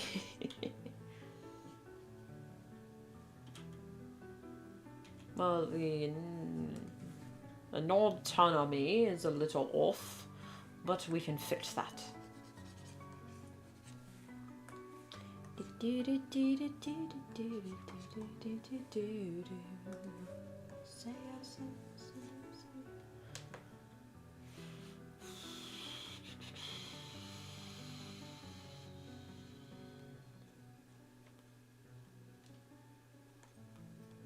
No offense to any of the mouth breathers that might be listening in the chat, but how do you even function as a mouth breather? Like, how do you live knowing breathing from the mouth is actually detrimental to your health? And it alters the structure of your facial bones to the point where you just look older and more disfigured. I'm laying it on thick.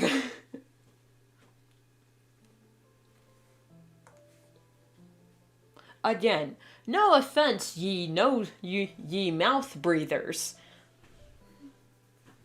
But how do you live life knowing you look like a fish walking around with your mouth hanging open? God, that's so mean.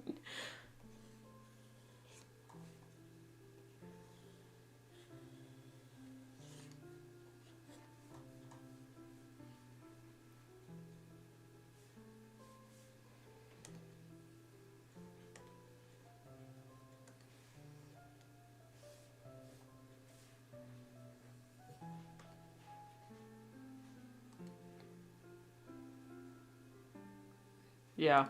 Like, sometimes I'm forced to breathe through my mouth when I have a cold and just so stuffed up, but even then, I will force my nose to cooperate.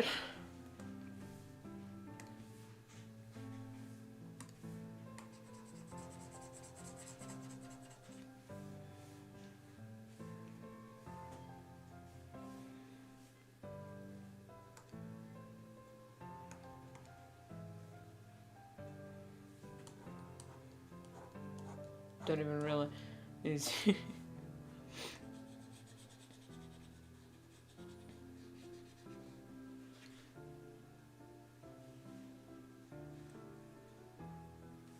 Alrighty. Oh, no, I did the whole thing. Okay, well, that's fine.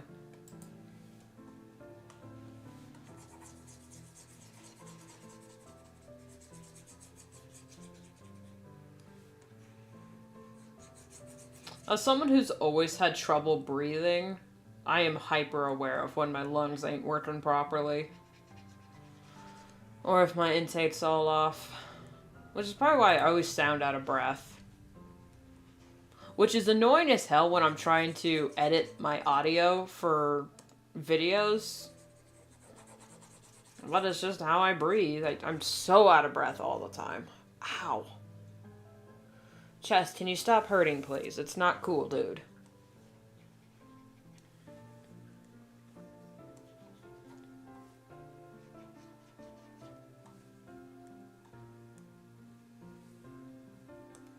Like, I don't have asthma in, like, to that degree. But cardio and I don't get along. To the point where I personally think cardio is just torture. There have been studies that show that if you constantly do cardio, you're just gonna age your body faster than you normally would just by walking or doing lighter exercises.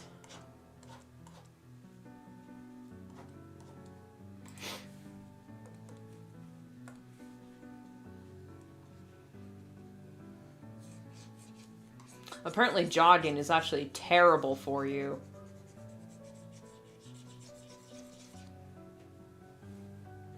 Like, it puts extra strain on your knees, and to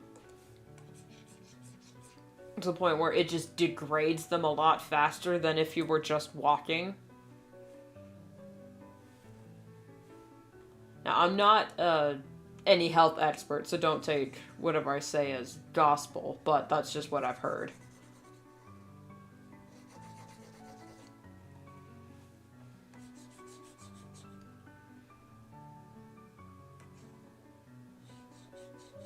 Infinite sprint ability. You know...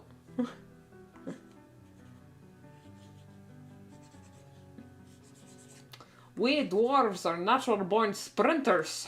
Very dangerous over short distances.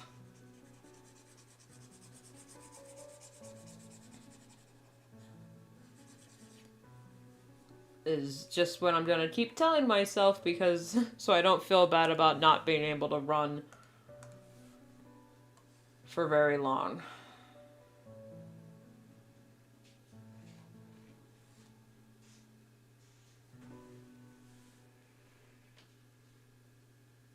I mean, yeah, well, wear on your knees, but sometimes you just gotta do it.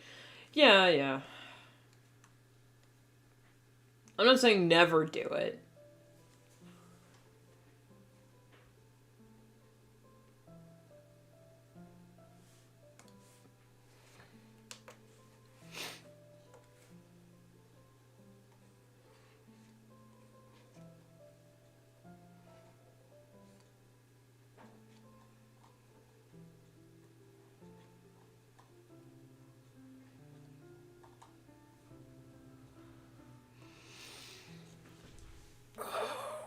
Stretch break.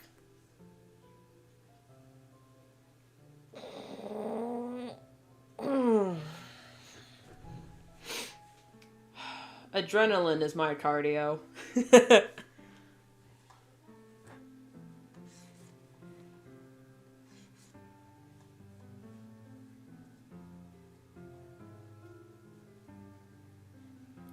want to age faster.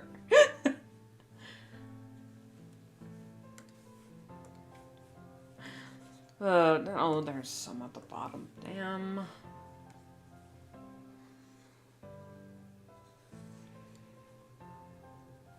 Man. Ugh. Living on planet Earth is a joy.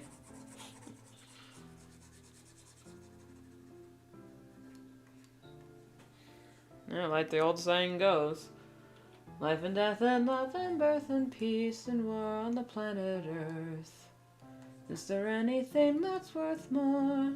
Is there anything that's worth more?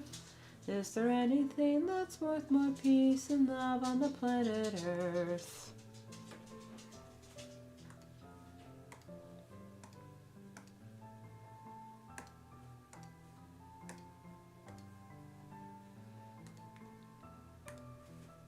Thank you, Diva. I worked hard on them. 10 hours straight.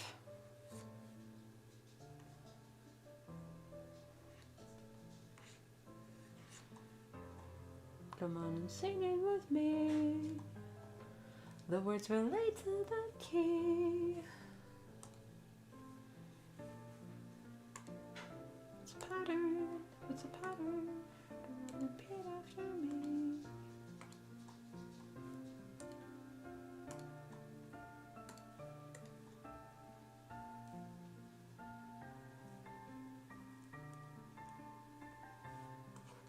It's such a good show. Steven Universe. A lot of the songs are out of my range, so I'll take what I can get.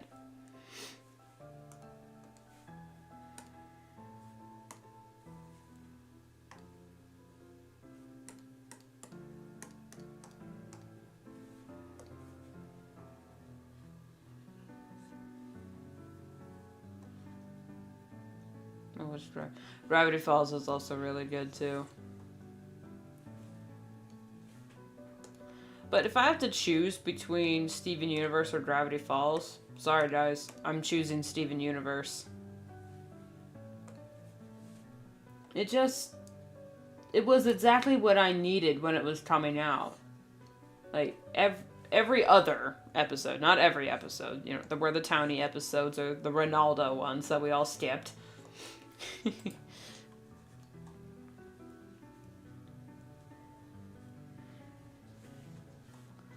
Oh, damn it, I didn't mean to put them all on the same layer.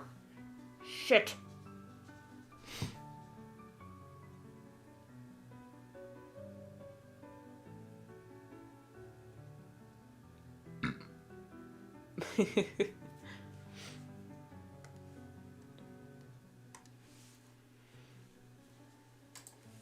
And I mean, Gravity Falls was a good show in its own right. I'm not denying that. But if they're both in a burning building and I have to save them from the fire, I'm grabbing Steven Universe.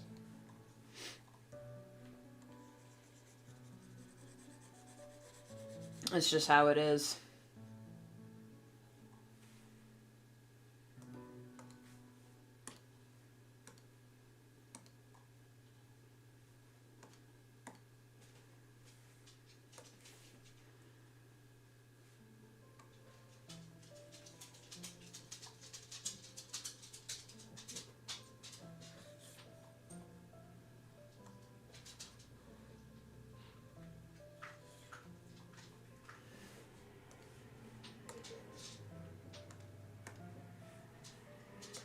I hear a dog. Yep, that's a dog. That's my boy, Elias. He's the old man. Hey, buddy. Alright, what do you want? Oh, goodness. What is it? Do you want your blankets? Why you bullying me? Why are you walking away? Get in your basket.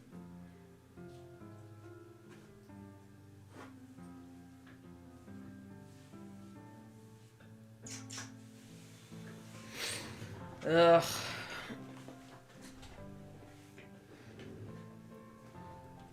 First time I choose Gravity Falls. Yeah. I mean, I think there's nothing objective about my choice. It's all,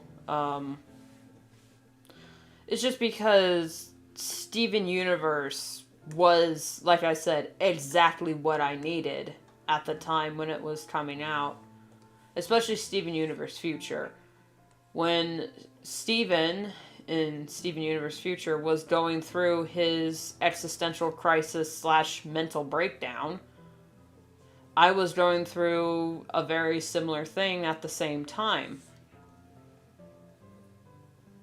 So seeing him get past and overcome his struggles was very therapeutic for me.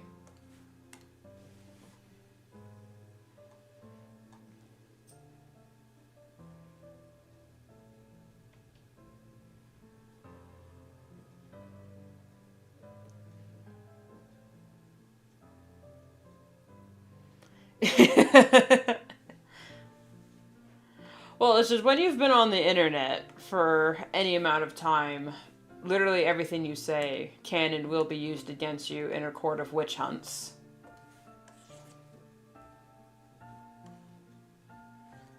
Especially since Gravity Falls is a beloved show, I don't want to poke that bear.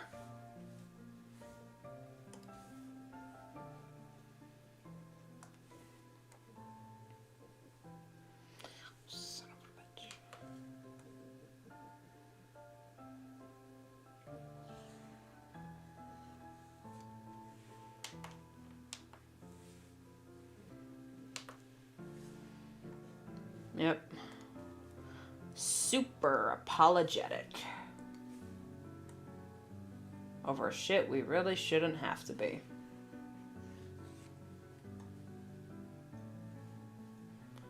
I mean, yeah. So what if I think Teen Titans Go was better and more entertaining than the original Teen Titans? What are you gonna do about it?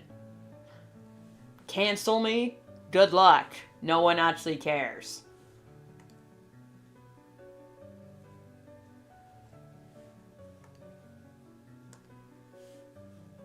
Which fandom is better, though? Okay, now that's a can of worms. A lot of people say this, oh, the Steven Universe fandom is so toxic and so this and that. And I'm saying, bitch, where? I must have dodged the Steven Universe equals toxic part of the fandoms. I don't see it. I mean, yes, I have heard. But to say that the Steven Universe fandom is more toxic than, say, like, the Brony fandom, that's just... I don't see it.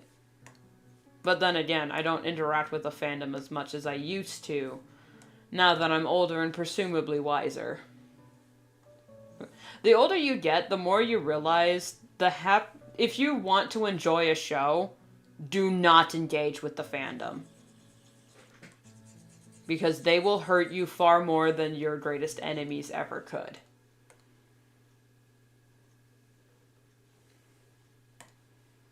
Especially Transformers. Oh my god. I haven't written the video essay, but I could write a whole video essay on how much the G-Winers have traumatized me when it comes to interacting on the internet. Because there was a lot of bullying back then. Y'all don't even know. You're not welcome to express it here. Yeah. Now, usually when someone says, like, oh, I think this show was better, but I thought this show was... But I didn't like this show. And I say, well, what do you mean by that this show was bad? I am trying to engage in an intelligent conversation, because maybe they have an issue with the writing, or have, like, an intelligent, discussion and conversation to be had. Like, I can admit, some of my favorite shows have writing issues. But then again, what show doesn't?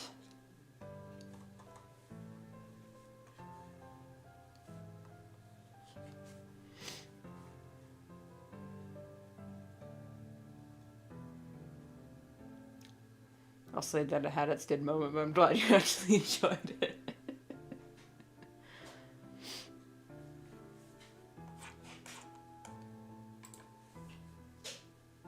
Especially Teen Titans Go to the movies. Oh my god, that movie was so funny. But what makes my enjoyment of certain shows so bitter is because the fandom would say, how dare you like this thing that I don't like. It was just, oh, come on. Or it's if you liked this show, you're a brain-dead baby that doesn't understand good writing and likes keys being jiggled in front of their face. And I'm like, did you watch the original show talking about G-Winers here? They're like, if you like any other Transformers show other than G1, you're just a brain-dead baby. It's like, excuse me? Have you seen the original show of G1 Transformers that came out in the 80s when quality writing was just non-existent? And you're going to say that I, as someone who likes Transformers animated or Armada, is a brain-dead baby that doesn't understand entertainment? Sorry? What the hell are you talking about? You're right in front of the door, honey. I can't get in. Who are you talking to? They're all clustered right in front of the door. I can't open it. Were they waiting for you or what? I can just see their faces as they're laying there. They're just like, hi. And I'm like, you gotta move. We'll just slightly, scoot them along, then they'll move. Yeah. You guys gotta move. Come on. They're also, this is what it is. What is it? The carpet is also bunched up. So they're in between the door and the carpet. So that's what I'm hitting. I don't want to squish them. Well, you won't squish them. They'll move. Apply slight pressure, they'll move. I have been. Come on, guys. The kittens in my bathroom are all squished up against the door and they're not leaving. There we go. I'm sorry. Anyway, I could write a whole video essay on how G-Winers ruined everything. And that's just become a blanket term I use for anyone who argues that, oh, the original was better, and so much so that they don't give this new show a chance or recognize that this new show is not for them. Or, heaven forbid, that they could just, if they liked the old show so much, they could just watch the old show and leave the rest of us alone. It's not that big a deal.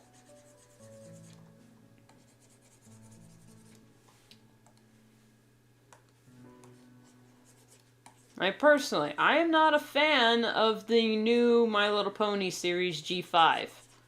Just not a fan of it. I'm not going to go out of my way and harass people that do like G5. I can always watch G4 whenever I like. I have 8 or 9 seasons and a whole movie from that series to enjoy. I can just shut my mouth. Or like with Warrior Cats, going back to the actual topic at hand, I did not like Vision of Shadows. I've said this multiple times on the channel. And yes, I did complain about it for a little bit, but that was because I felt so alone in the fact that literally everyone else seemed to love Vision of Shadows, and I just wanted to voice my opinion on it. And then that was it. I stopped reading and stopped engaging because I knew I didn't enjoy it and it wasn't bringing me happiness. As entertainment, you do not have to engage with something that is not entertaining you. You can always just not watch it or not read it or whatever. Just because you don't know how to not make your life miserable doesn't mean you have to take it out on the rest of us. Thank you for attending my TED Talk.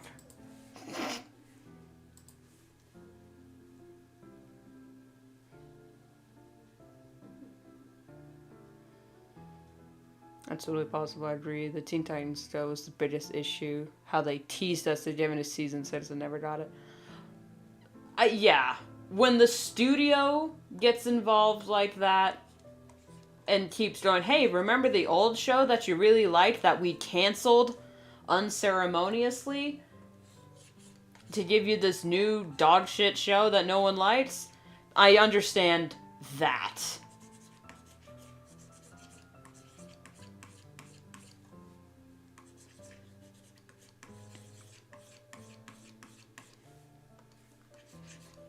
Or when studio executives, like, yeah, we'll make a reference to the old show and then make fun of the fans. Make fun of the old show and make fun of the fans for liking the old show. Like, how dare we like something you made? I understand where you're coming from on the Go perspective, but separate from that, I just liked the show because it was so funny to me and just goofy. And didn't take itself too seriously. That's what I liked about it more than Teen Titans. I was just at that point where I was so sick of shows taking themselves so seriously that they couldn't, like, oh, they made a joke in this episode. That just ruined the whole vibe. It's like, no, it didn't. They're just making a joke. Come on, calm down.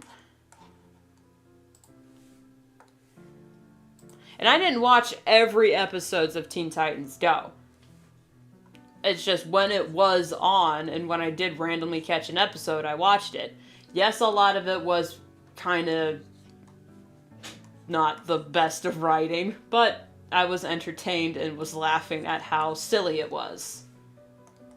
I didn't watch it because it was quality. I watched it because I just needed a laugh. I think it was because Teen Titans came out during junior high. When I was in junior high, that's when Teen Titans came out. So I just needed something silly to make me feel better about how crappy junior high was. Like, I had just turned 13 or whatnot. So I needed something to make me laugh.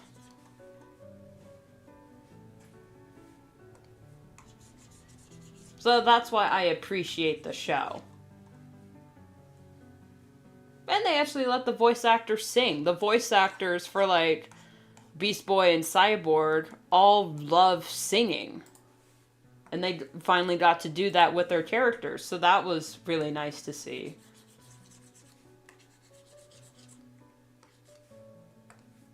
And they were really good at it, too. Oh my god. They were so good at singing.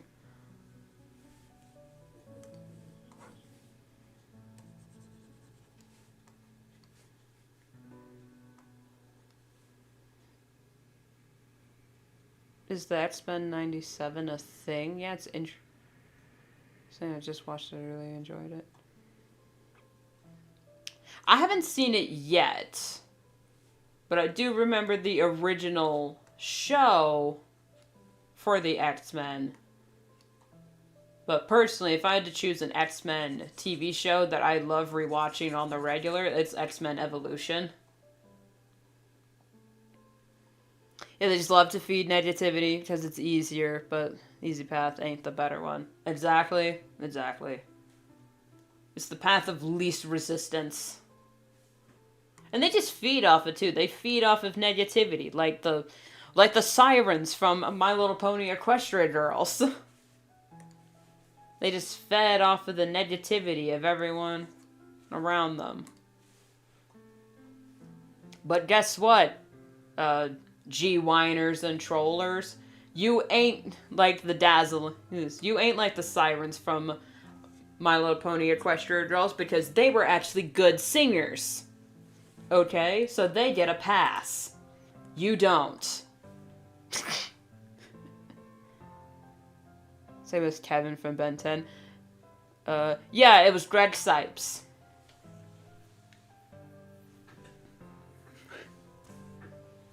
Was the voice of Beast Boy. And Greg Sipes loved the Go series. He also loved the original series, but the Go series he just really liked because he finally got to play his guitar and sing goofy little songs. Like the Burrito versus Taco song. Or Fade Away that he sang to, what was it, Tara? Yeah, that he sang to Tara for that one episode. That was really good. I think two of my favorite Teen Titans Go songs from the show, not the movie. The movie had some really good songs too, but from the show probably was the song that Cyborg sang with Painbot. That one was really good. And the Real Boy song with Robin and Cyborg when Cyborg became human for a day.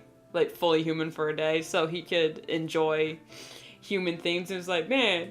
But when he first turns fully human, he gets a paper cut, and he stubs his toe, and he says, being a real boy sucks. And Robin goes, why would you say that? It's awesome. And then they go in a song. It's like, what can a real boy do? It says, I will show you.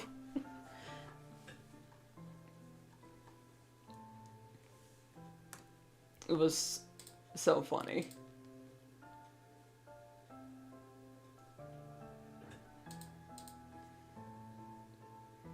Also, we can't forget the hilariousness that was the book club episode.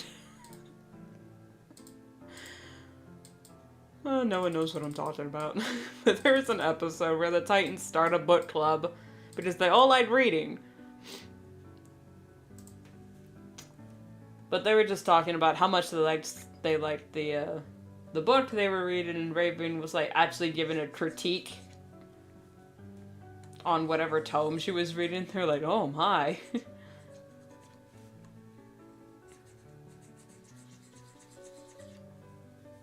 They made it seem like she was kind of like, quote, sucking the fun out of reading.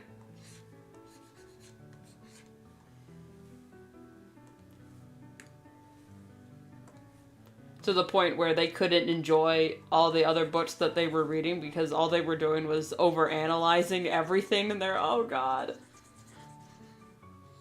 We need to read something that we can enjoy, and they're going through all these different mediums of reading until, like, the animation style literally turned into a comic book.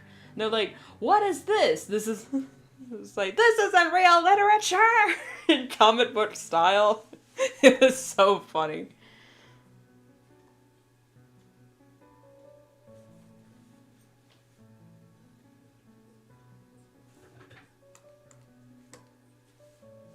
I'll just go through this way.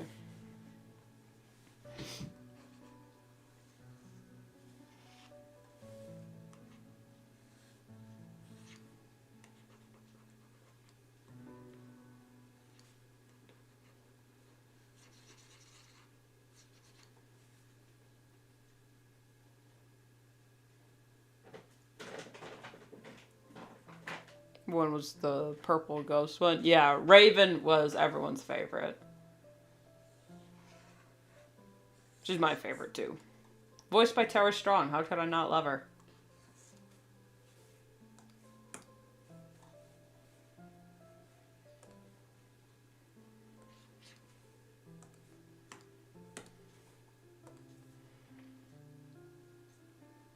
We're in a Comic Sans.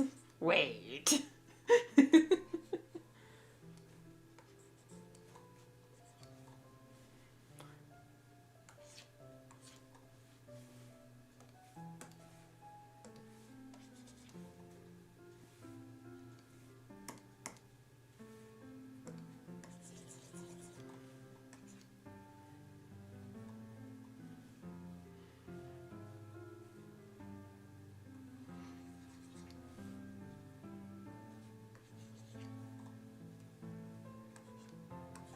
I mean, how hard is it to do an impression of fandom interpretation Papyrus? He's basically just Skeletor.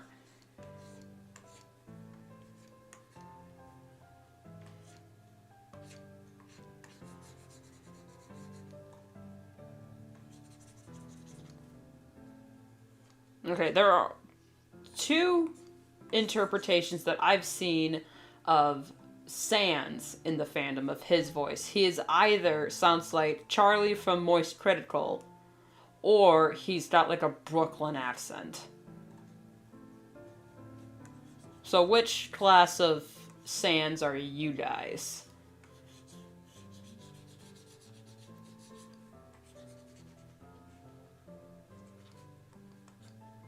Personally, I'm more the Charlie camp when it comes to Sans, because that's kind of how Sans' dialogue sounds. It's just, you know, kind of low.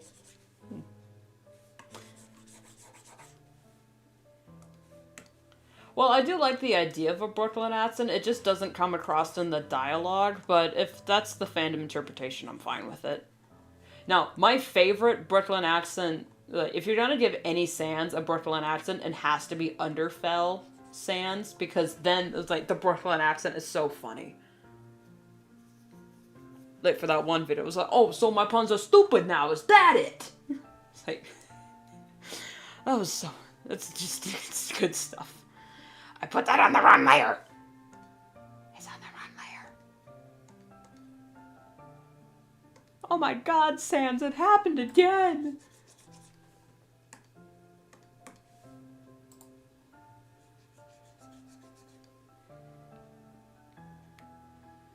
I think the Charlie, I'll pick the Charlie, I can't speak.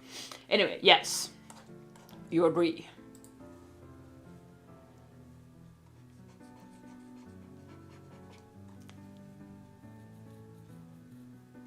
Especially in that one video where he's,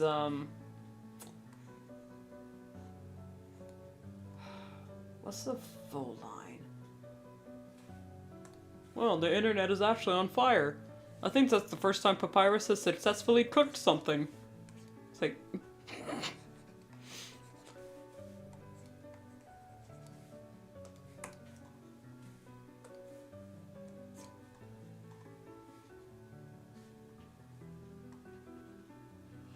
And anytime someone animated Sans with... Shit. shit fucked my ass. What the hell? Wrong layer!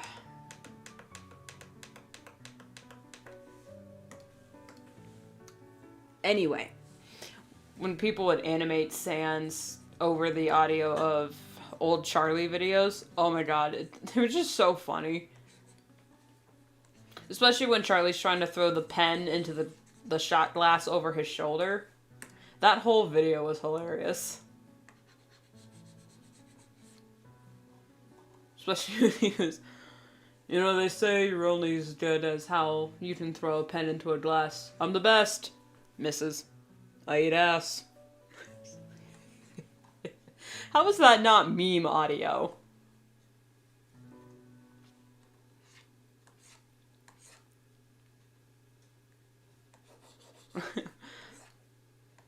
Run, Leia!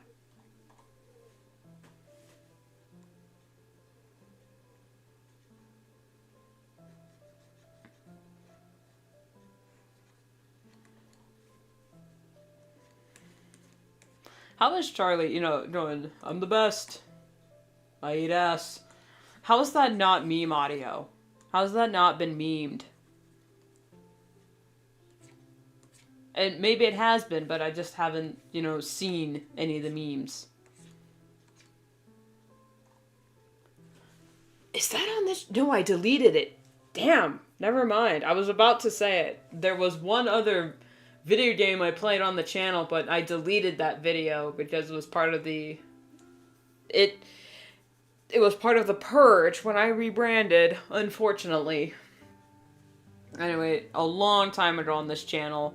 The video is gone now. You will never find it. I, was playing the Jumping T-Rex game with no internet. And just had the, technical difficulties music playing. It was stupid, but it was fun.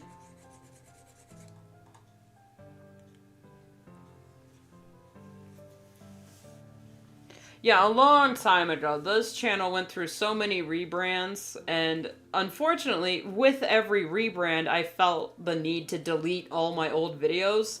So there are some analysis videos, some Warrior Cats videos, some attempts at animation that are just lost to the void. So they're gone for good. Now, some of my old, because I would also do a lot of PNGs, and, not an AFV. It's not really an AMV because I didn't animate it, but I just took clips and put it to song and whatnot, or to audio, that I did save, that are on a completely different website. I forgot what the website was called.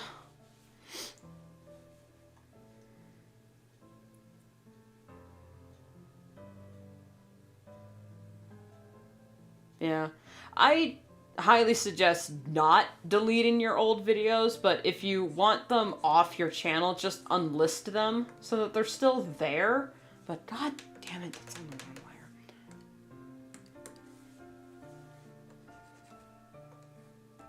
But I didn't know that for the longest time, so a lot of my old videos that were like a time capsule for what content was back in the day on YouTube, they're all lost to the stars.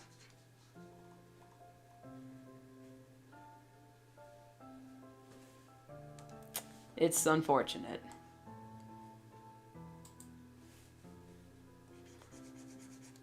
I think the oldest name my channel was... My oldest username was Decepticat. That was my oldest username. And then I went from Decepticat to Wildcat, I think. And then there were different, I had different fandom accounts that I used. And then when I actually tried to get serious with the channel, I went through so many rebrands. Like, I started with Decepticat, but I was like, I'm talking about Warrior stuff, and I never talk about Transformers stuff, so it doesn't make sense for me to be a Transformer Decepticon cat when I'm talking about Warrior. So I rebranded and became like Doomfang or something like that. And that was the channel for a while. And then I fell out with the name. And then it became Doomed to Fail. Because I was like, we'll see how long this one lasts. And it didn't. I was Doomfang for a long time. And then instead of Doomed to Fail, then I just went full furry. And decided to rebrand my fucking shitballs on the wrong layer again. Okay.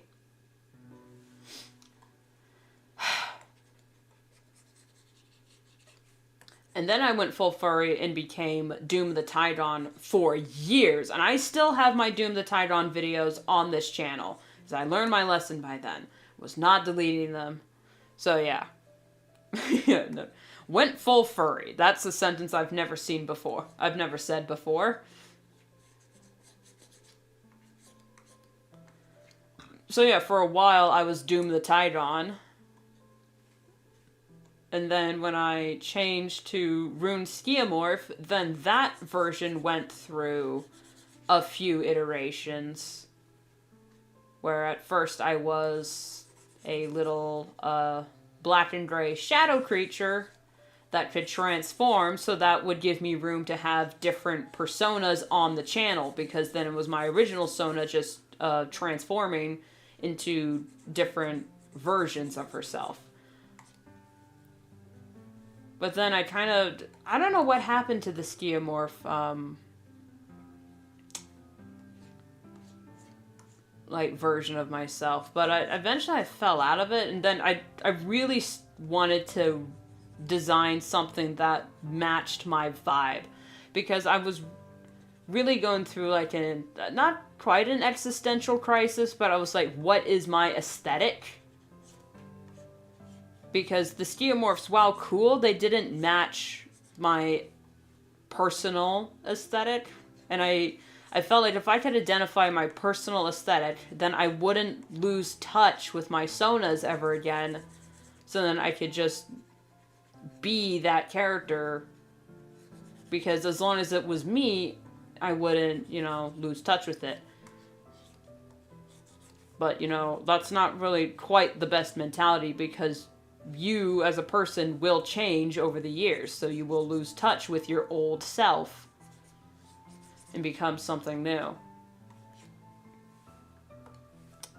And that's when closest to this version that I have was Rune Skiamorph,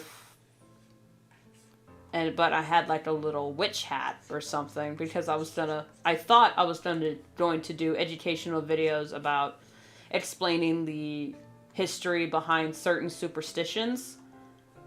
But then that ended up never happening.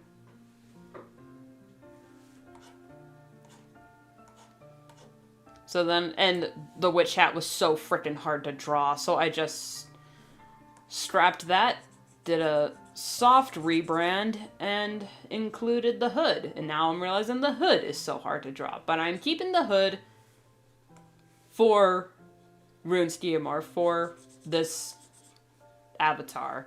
But, for the stream PNGs, I'm just gonna ditch the hood because it is so freaking hard to draw. So yeah, hello Emerald. Nice of you to join us.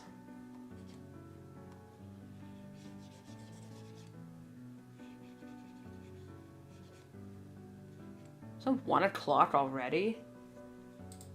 Damn.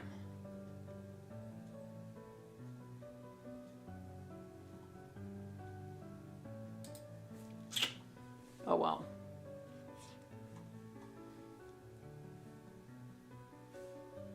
That's on the... Yes, it is.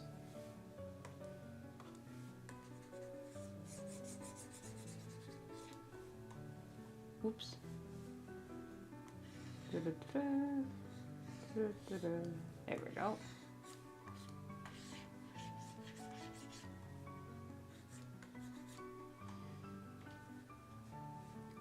So yeah, that's the history of this channel, and how I've rebranded more times than I can count.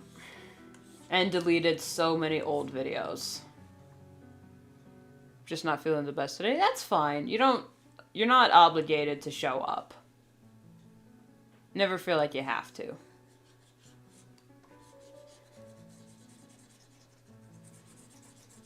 The only one who's actually obligated to show up for the streams is me. And even then, I'm not obligated to stream every Tuesday, but I just feel like I should.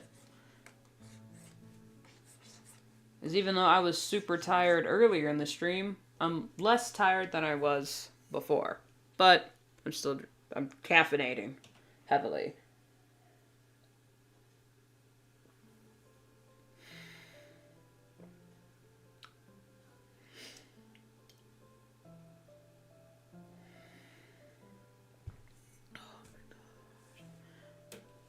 How do you guys take your coffee? Typically, if I can help it, I'll go black.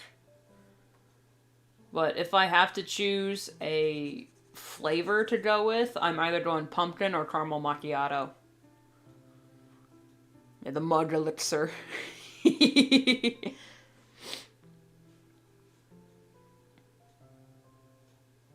don't drink. You know, that's valid.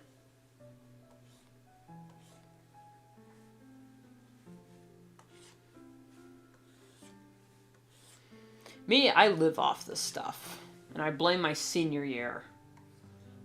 Man, I could make a whole video, maybe several videos, talking about how my senior year almost destroyed me.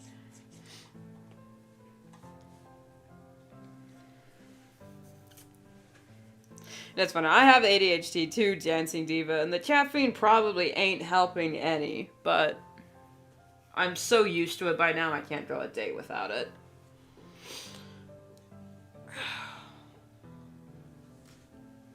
Stretch.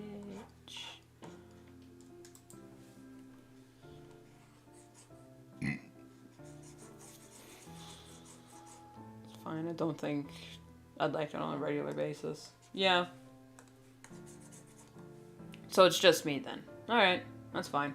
I drink enough coffee for all of you. Any tea drinkers in the chat?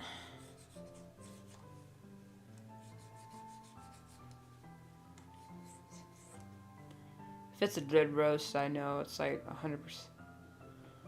I take a black, no sugar, no milk. I usually cappuccino with no sugar instead of espresso. Black tea superiority. Yeah, I do like a good chai. Bubble tea is god tier. I don't care what anyone says. Bubble milk tea is superior. Yes, chai is good too, but it's really elevated when you add a bit of milk to it. As much as I hate to admit that the Brits were right, add milk to your tea and it tastes amazing, but the Brits were right on this one. So especially chamomile. Add a little, just a dash of milk and honey to your chamomile tea. You'll be out like a light.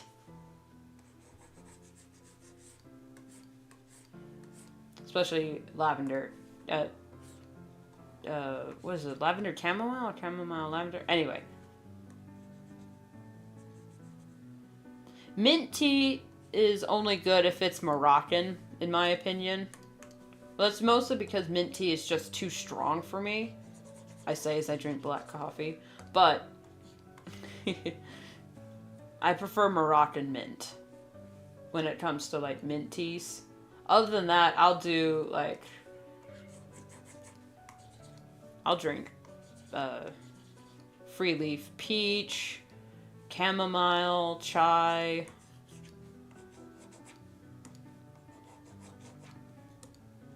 I tried green tea, matcha, and Earl Grey one time.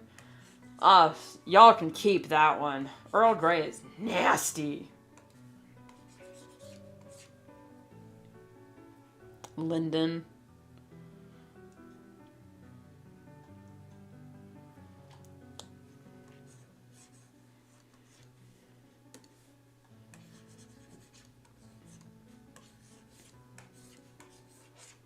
I know it ain't real tea, but the Snapple peach flavor is one of the best ones. It's one of Snapple's only good flavors, is peach. Because their peach tea also has black and green tea in it, so it also tastes really good. And does what it's supposed to do, give you a little caffeine kick. Because anyone who drinks caffeine-free tea, what are you doing? That's the whole point of tea, is to give you caffeine and to taste good, or to put you to sleep. Either way. But some people's like, oh, I only drink caffeine-free. It's like, what? Like, caffeine-free soda? Explain that to me.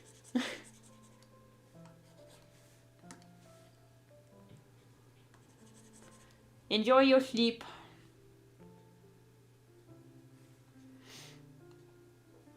Oh, I forgot to do him.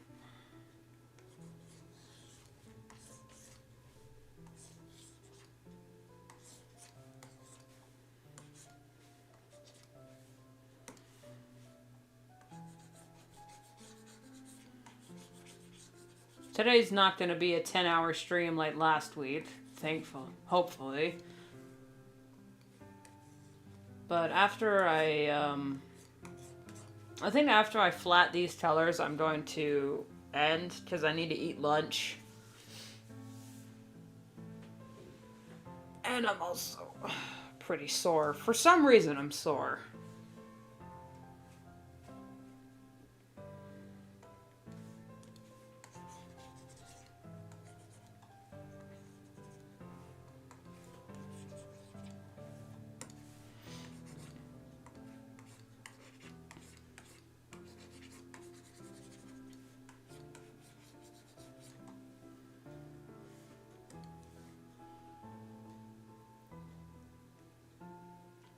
For the flavor more than the caffeine. Sometimes it's nice to drink something warm. Yeah, fair. Just, I don't understand how things just don't have caffeine in them half the time. It's like, what do you mean this doesn't have caffeine? What do you mean this root beer is caffeine? That's the wrong color. It's caffeine free. How do you do that?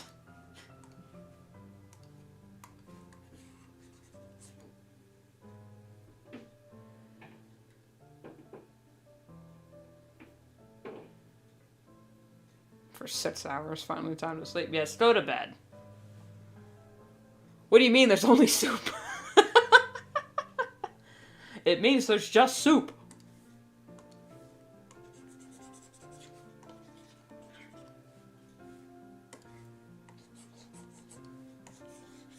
You know, it's funny. They're actually, I don't know if it's, yeah, it is true. I checked their website. There actually is a clothing store called Soup. You can literally buy clothes at the Soup store.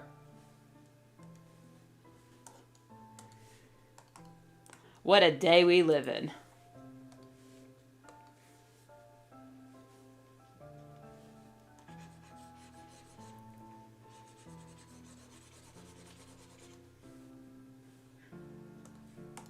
Yeah, it's spelled the same way too. S-O-U-P, soup.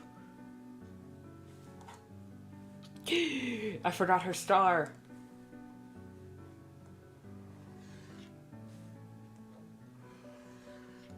Sounds like something that would be in GTA, not gonna lie.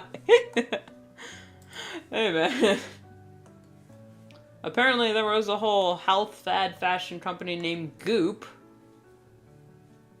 Run by, what's her name?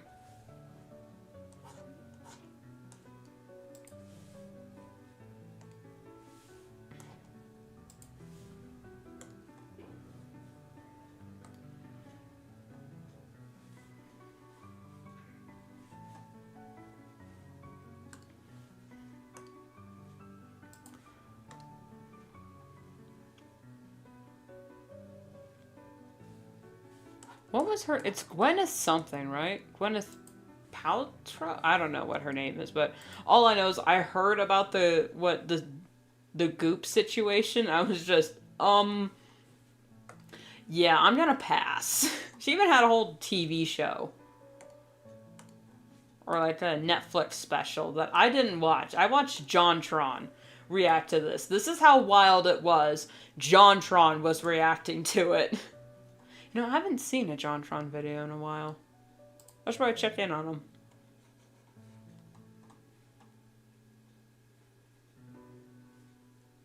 Yeah, that's her name. It's so weird when you think an actor or a celebrity is on the level, and then it turns out they're batshit crazy. Like, it'd be like me finding out it, like,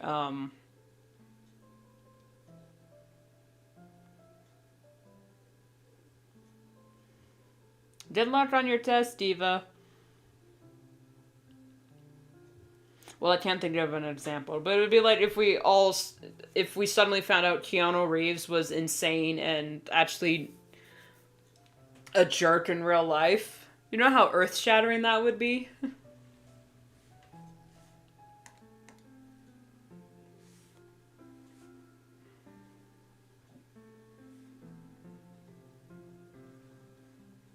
Because currently, he's like the only Hollywood star you can actually trust to not be a complete insufferable asshole.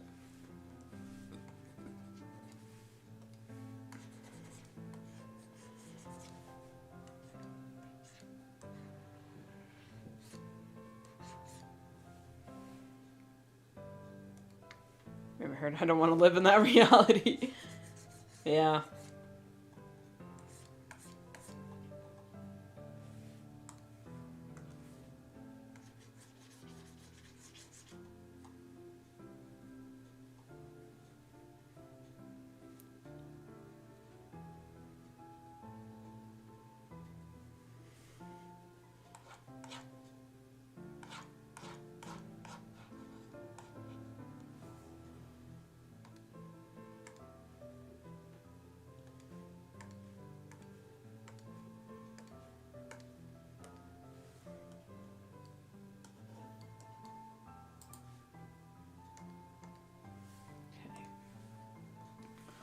Almost done. Oh, my arm is hurting. And because the kittens are living in my bathroom, I had to move my floor heater from my office to the bathroom to keep them warm. Because my bathroom gets freezing cold at night. So now my office is cold.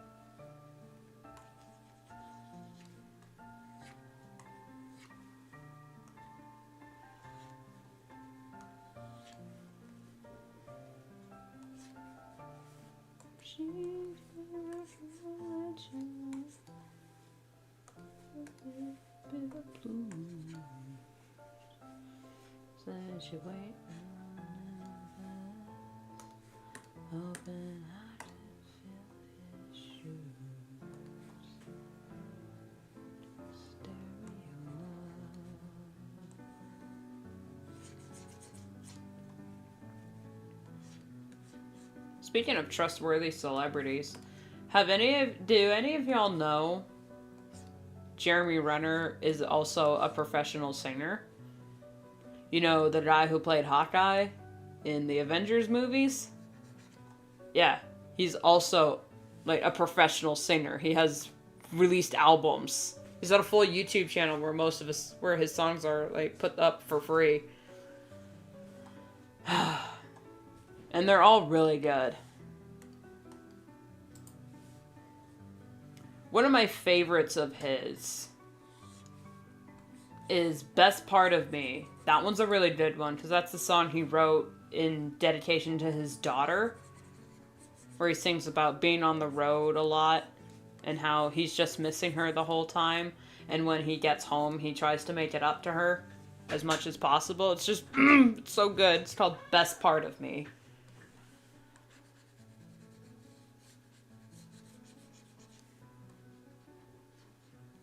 But I've gone on record. The Twitch clips are gone, but back when I had a Twitch channel, you would often find me singing his song Sippy Cup at max volume. Way back in the day. Unfortunately, the clips have been deleted after 60 days. And it's been, what, 2 years? 3 years?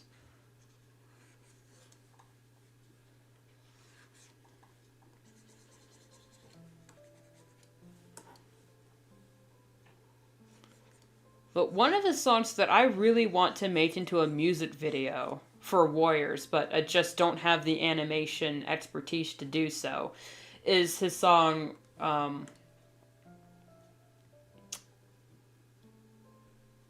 This Love is a War or something like that? What's that called?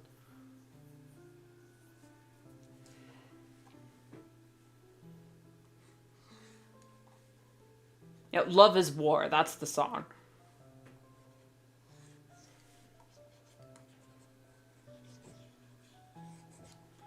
That's one. I really want to make that into a music video for Warrior Cats, especially for Squirrel Flight and Brambleclaw, later Bramble Star. Because it pretty much summarizes their relationship. It is not exactly healthy.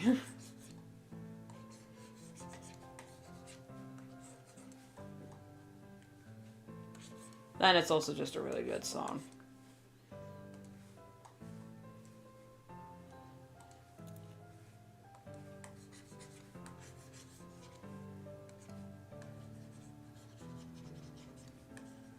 Normally, I would start singing these songs to demonstrate how good they are, but my god, my throat is,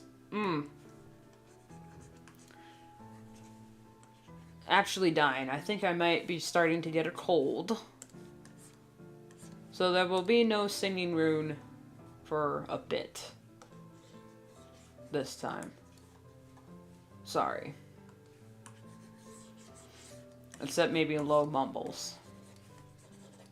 Even talking's starting to hurt now.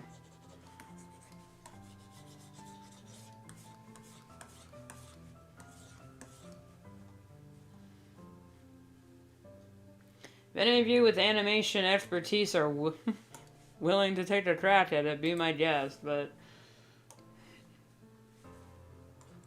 I mean, if my channel was big enough, I might even try, or if I knew how to, I would attempt to, like, host a map or something. Or just contact someone else who hosts maps and just say, hey, do you want to take on this project? Go right ahead. Here's half of a script.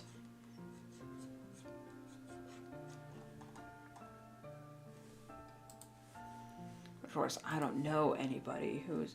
I didn't draw his star. Like, at all. How do I keep forgetting the stars? Doofus.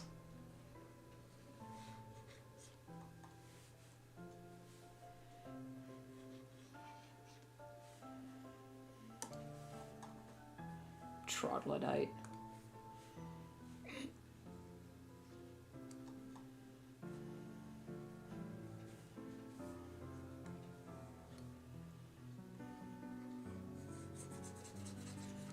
When did love become one?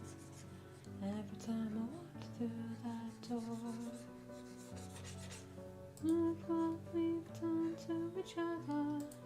Everybody here run for cover.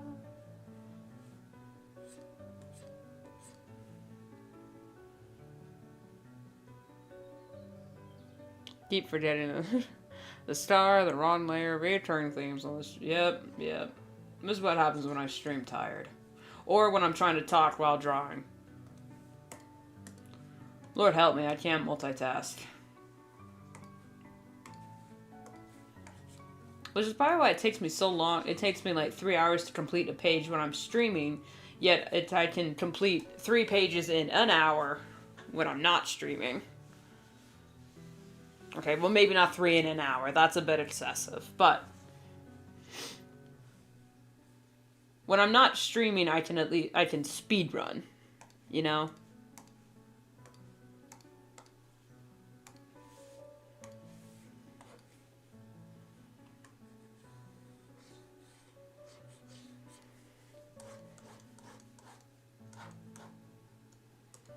I also have a few songs I want to make into videos related to summer projects, especially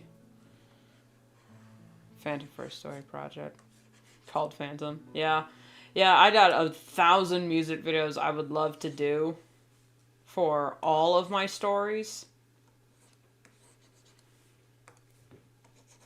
Like, there was a point where I thought, you know, if the comic takes too long to do, I could turn Paths of Brighter Stars, this comic, into a, just a collection of music videos, and I said, idiot.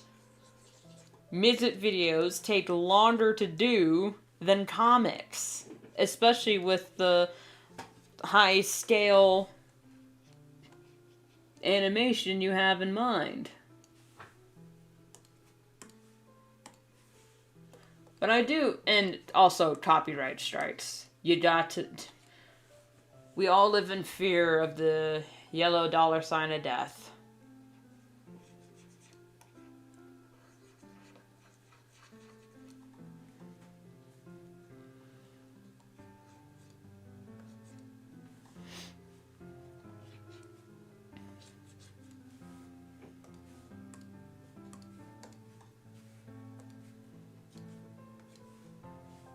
Also, maybe it's less of me actually getting more done, but I feel like I'm getting more done when I'm, Oh, you doofus. Hold up.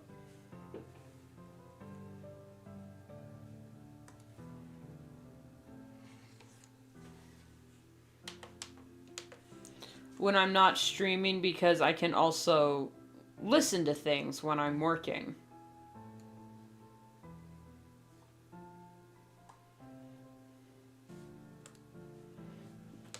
You know, like other people's live streams, documentaries, or like creepypastas. Listen to a lot of creepypastas or video essays when I'm working off stream, so it feels like I'm getting more done, but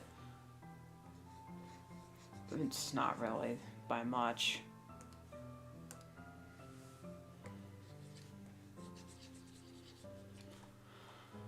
But I'm almost done here. Pain. All I know is pain.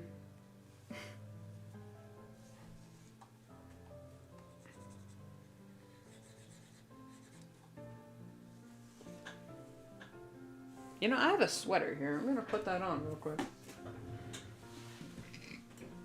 Oh.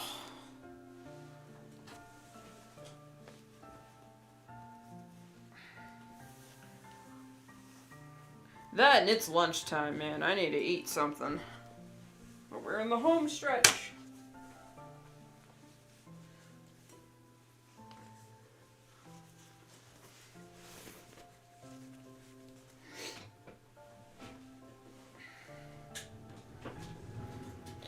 And I'm also more of an auditory person, so I can multitask when it comes to doing and listening to something rather than doing and talking about something.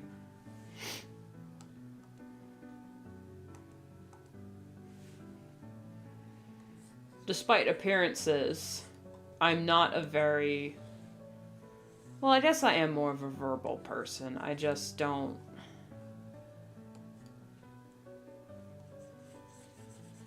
Yeah, I can talk in conversation, but when it comes to like talking in presenting or talking while demonstrating,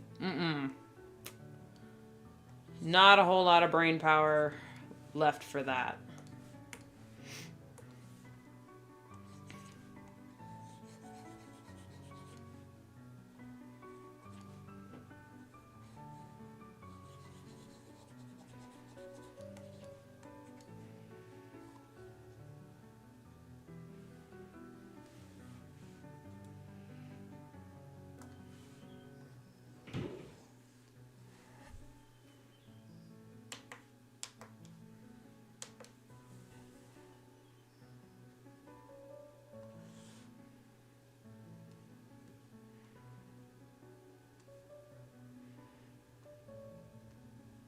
It's easy to get a point across. Yeah.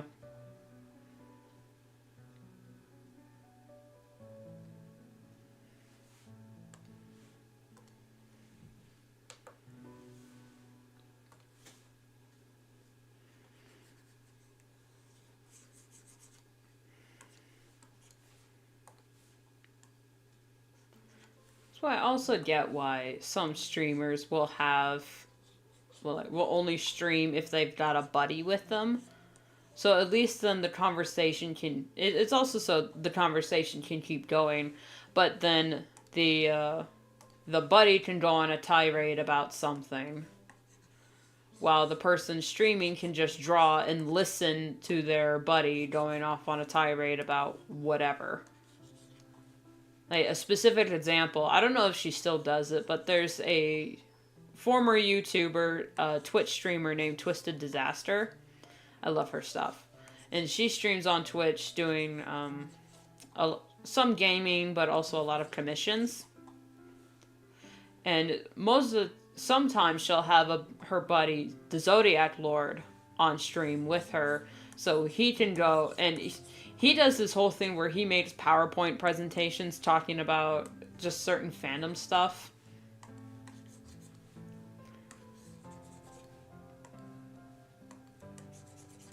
And he's also a huge nerd, so, you know.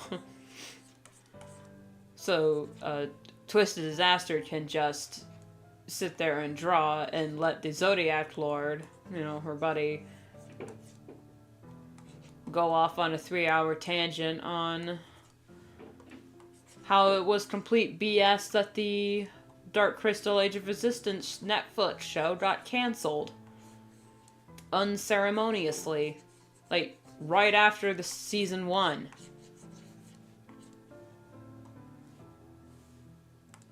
We were robbed of a very brilliant show.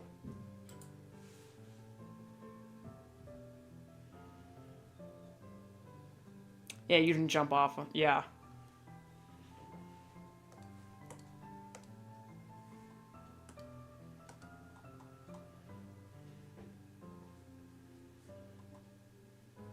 Oh, his mouth. Alright.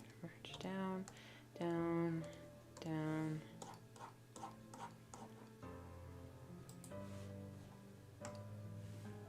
Oh.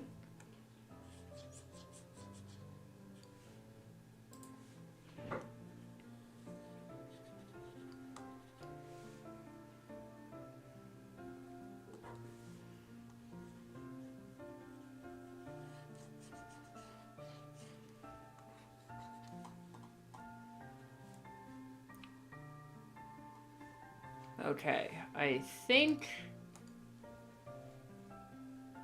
we are done for today's stream. I am so sore, hungry, and tired, so we're ending it there for now. Maybe we'll get a new video this Thursday. I'm gonna try. I'm really gonna try and get the video I'm working on out this Thursday, since there was nothing last week. But it may or not be a little late. And thank you, Phoenix, for joining. Diva, hope you have a good test. Zio, checking in every once in a while, like any good streamer, good viewer. Blade, I hope he gets nice sleep. Anyway. Yeah, like I said, there's gonna be... hopefully, I'm gonna try and get the video out this Thursday.